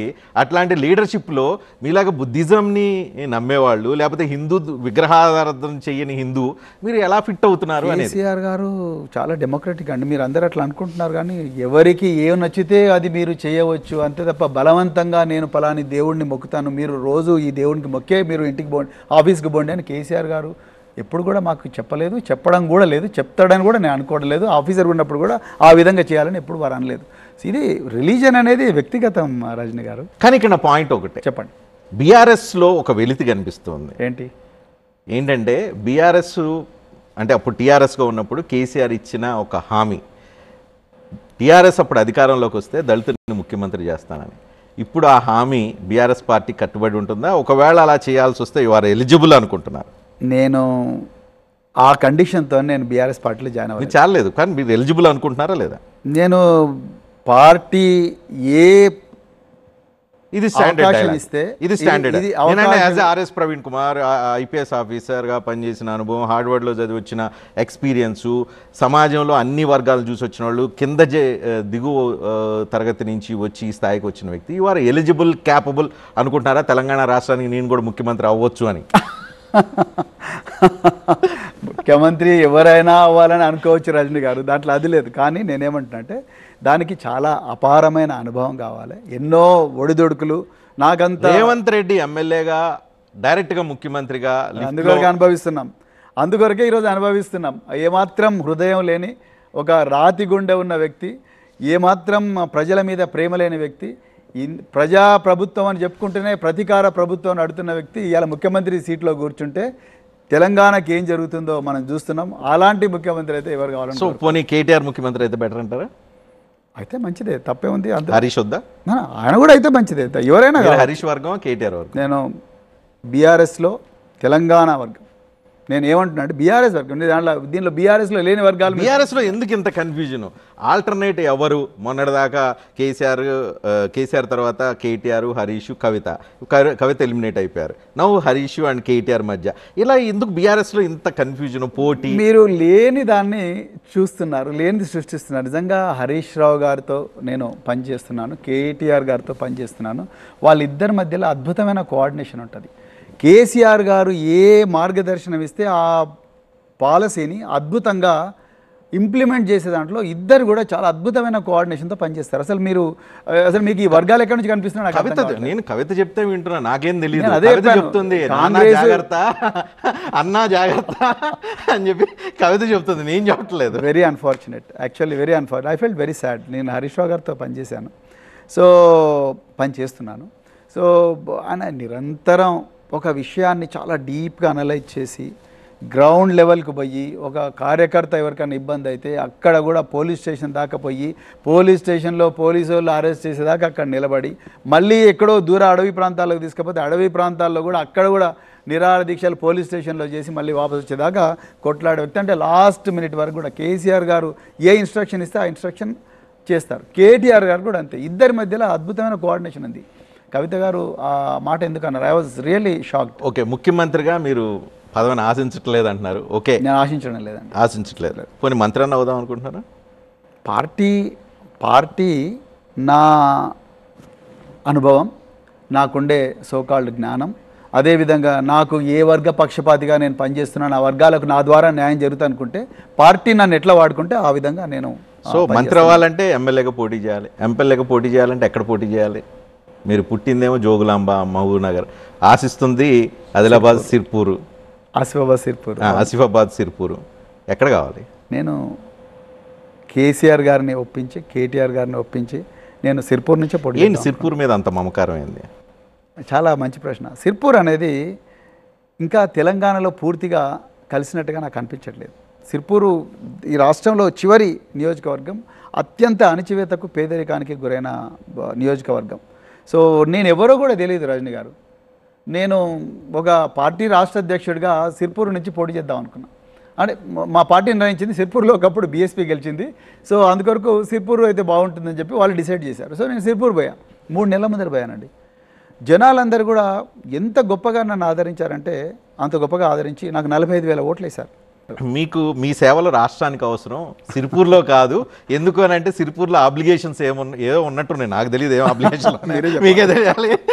సిర్పూర్లో వేరే ఆబ్లిగేషన్లు ఉన్నాయి కాబట్టి సిర్పూర్ కాకుండా ఏదో కేటీఆర్ మిమ్మల్ని నచ్చజెప్పే ప్రయత్నం చేస్తున్నారు. అయినా మీరు సిర్పూర్లోనే నేను చనిపోతే సిర్పూర్లోనే అక్కడ నా దహన సంస్కారాలు చేయాలని చెప్పి అంత పెద్ద డైలాగ్ కూడా కొట్టారు. సో సిర్పూర్ అనేది చెప్పాను, డైలాగ్, సినిమా డైలాగ్. ఓకే, మీరు సిర్పూర్ అండి, సిర్పూర్లో ఇల్లుంది. మీరు కూడా ఎప్పుడైనా సిర్పూర్కి వస్తే కోసిని వస్తా ఖచ్చితంగా. నేను విజిట్ చేయలేని ప్లేస్ లేదంటే ఆదిలాబాద్ ప్రాంతం ఒకసారి ఎప్పుడు విజిట్ చేయాలి. కానీ ఇక్కడ నేను పాయింట్ ఏంటంటే, మీరు అదే ప్రాంతం నుంచి పోటీ చేస్తే ఆ ప్రాంతంలో కోనేరు కోనప్ప కమ్మ సామాజిక వర్గానికి సంబంధించిన వ్యక్తి, ఆ నియోజకవర్గంలో కమ్మ ఆధిపత్యం ఉంటుంది. మీ బ్యాక్గ్రౌండ్ హిస్టరీలో పరిటాల రవి మీ హయాంలో అనంతపూర్లో, పెనుగొండలో పరిటాల రవి హత్య అయింది. పరిటాల రవి కమ్మ సామాజిక వర్గానికి సంబంధించి అత్యంత అభిమానించే వ్యక్తి. మీకు ఆ నియోజకవర్గంలో నష్టం జరిగే అవకాశం లేదా? నేను కులం కోణంలో నేను సిర్పూర్ను చూడట్లేదు. నేను సిర్పూరు అణచివేతకు గురైంది. సిర్పూరు వాళ్ళు ప్రవీణ్ కుమార్ ద్వారానే మాకు అణచివేత తగ్గిపోతుంది, ప్రవీణ్ కుమార్ ద్వారానే అభివృద్ధి జరుగుతుంది. 45 సంవత్సరాల్లో సిర్పూర్ పెద్దగా అభివృద్ధి చెందలేదు. ప్రవీణ్ కుమార్ అయితేనే మా సిర్పూర్ను బాగా కాపాడుతాడు. సిర్పూర్లో చాలామంది ప్రజలు నమ్ముతున్నారు, ఇప్పుడు నమ్ముతున్నారు కాబట్టి నన్ను ఆదరిస్తున్నారు. అందుకొరకే అంత దూరమైనా కూడా నేను అక్కడికి వెళ్తున్నాను. దీంట్లో కమ్మ లేకపోతే దళిత లేకపోతే బీసీ అనే కోణంలో నేను సిర్పూర్ను చూడడం లేదు. సో ఓవరాల్గా తెలంగాణ రాష్ట్రంలో సమప్ చేస్తూ తెలంగాణ రాష్ట్రంలో ఇప్పుడు అంతా బీసీ బీసీ బీసీ అంటున్నారు, అన్ని పార్టీలు బీసీని జపం చేస్తున్నాయి. మీరు బీసీలు అంటూ ఉంటారు కానీ మీ అంతిమ లక్ష్యం దళిత జాతి ఉద్ధరణ అనేది మీ అండర్ కరెంట్. బహుజనలో దళితులు ఉంటారు.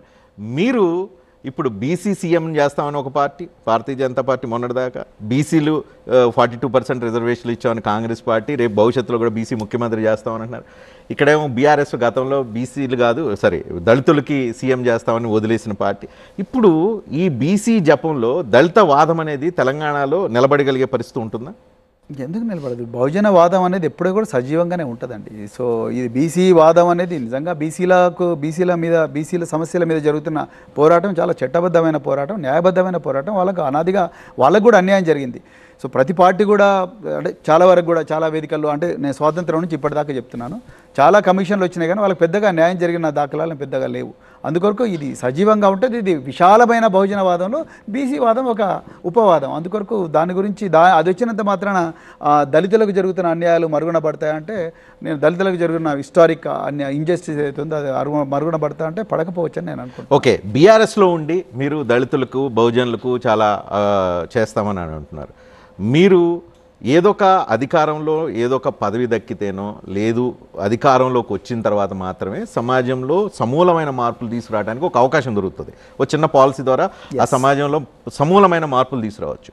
మీరా ఇప్పుడు ఏదో ఒక పార్టీలో ఏదో ఒక నీడలో ఏదో రకంగా ఉంటే చాలు అనుకుంటున్నారు. మీరు భవిష్యత్తులో మీ దగ్గర నుంచి ఆశించవచ్చా? బహుజనులు ప్రవీణ్ కుమార్ ద్వారా మాకు న్యాయం జరుగుద్ది, న్యాయం చేపిస్తాడు, మా బహుజనుల్లో మార్పుకు తీసుకురాగలుగుతాడు అని చెప్పి నమ్మకం పెట్టుకొని ఉండొచ్చు. కేసీఆర్ గారు తెలంగాణ కోసం అన్ని త్యాగాలకు సిద్ధపడి ఏ విధంగా అయితే పోరాడి తెలంగాణ తీసుకొచ్చారో, ప్రవీణ్ కుమార్ కూడా మీరంటున్న ఈ బహుజన వర్గాలు ఏవైతే ఉన్నాయో ఆ బహుజన వర్గాల కోసం అంతే కట్టుబడి ఉన్నాడు. ప్రవీణ్ కుమార్ అంకిత భావాన్ని శంకించాల్సిన అవసరం లేదు. నేను ఆ భావనతోనే, ఆ నమ్మకంతోనే, ఆ విశ్వాసంతోనే, ఆ అంకిత భావంతోనే నేను నా ఉద్యోగాన్ని వదిలిపెట్టుకొని కూడా రాజకీయాల్లోకి వచ్చాను. రేపు కేసీఆర్ గారు మళ్ళీ ముఖ్యమంత్రి అయిన తర్వాత, బీఆర్ఎస్ పార్టీ అధికారంలోకి వచ్చిన తర్వాత కూడా ఈ వర్గాల అభ్యున్నతి కోసం చరిత్రలో ఎన్నలేని విధంగా గొప్పగా నేను పనిచేయడానికి, ఈ వర్గాలకు న్యాయం చేయడం కోసం నేను సిద్ధంగా ఉన్నాను. కేసీఆర్ గారు తెలంగాణను ఏ విధంగా అయితే పోరాడి తీసుకొచ్చిండ్రో బహుజన వర్గాలకు కూడా ఆర్ఎస్ ప్రవీణ్ కుమార్ తప్పకుండా గొప్పగా న్యాయం చేయడానికి అంకిత భావంతో ఉన్నాడు అనేది బహుజన వర్గాలు నమ్మాలి. Good luck and all the best Praveen Kumar garu. Thank you very much.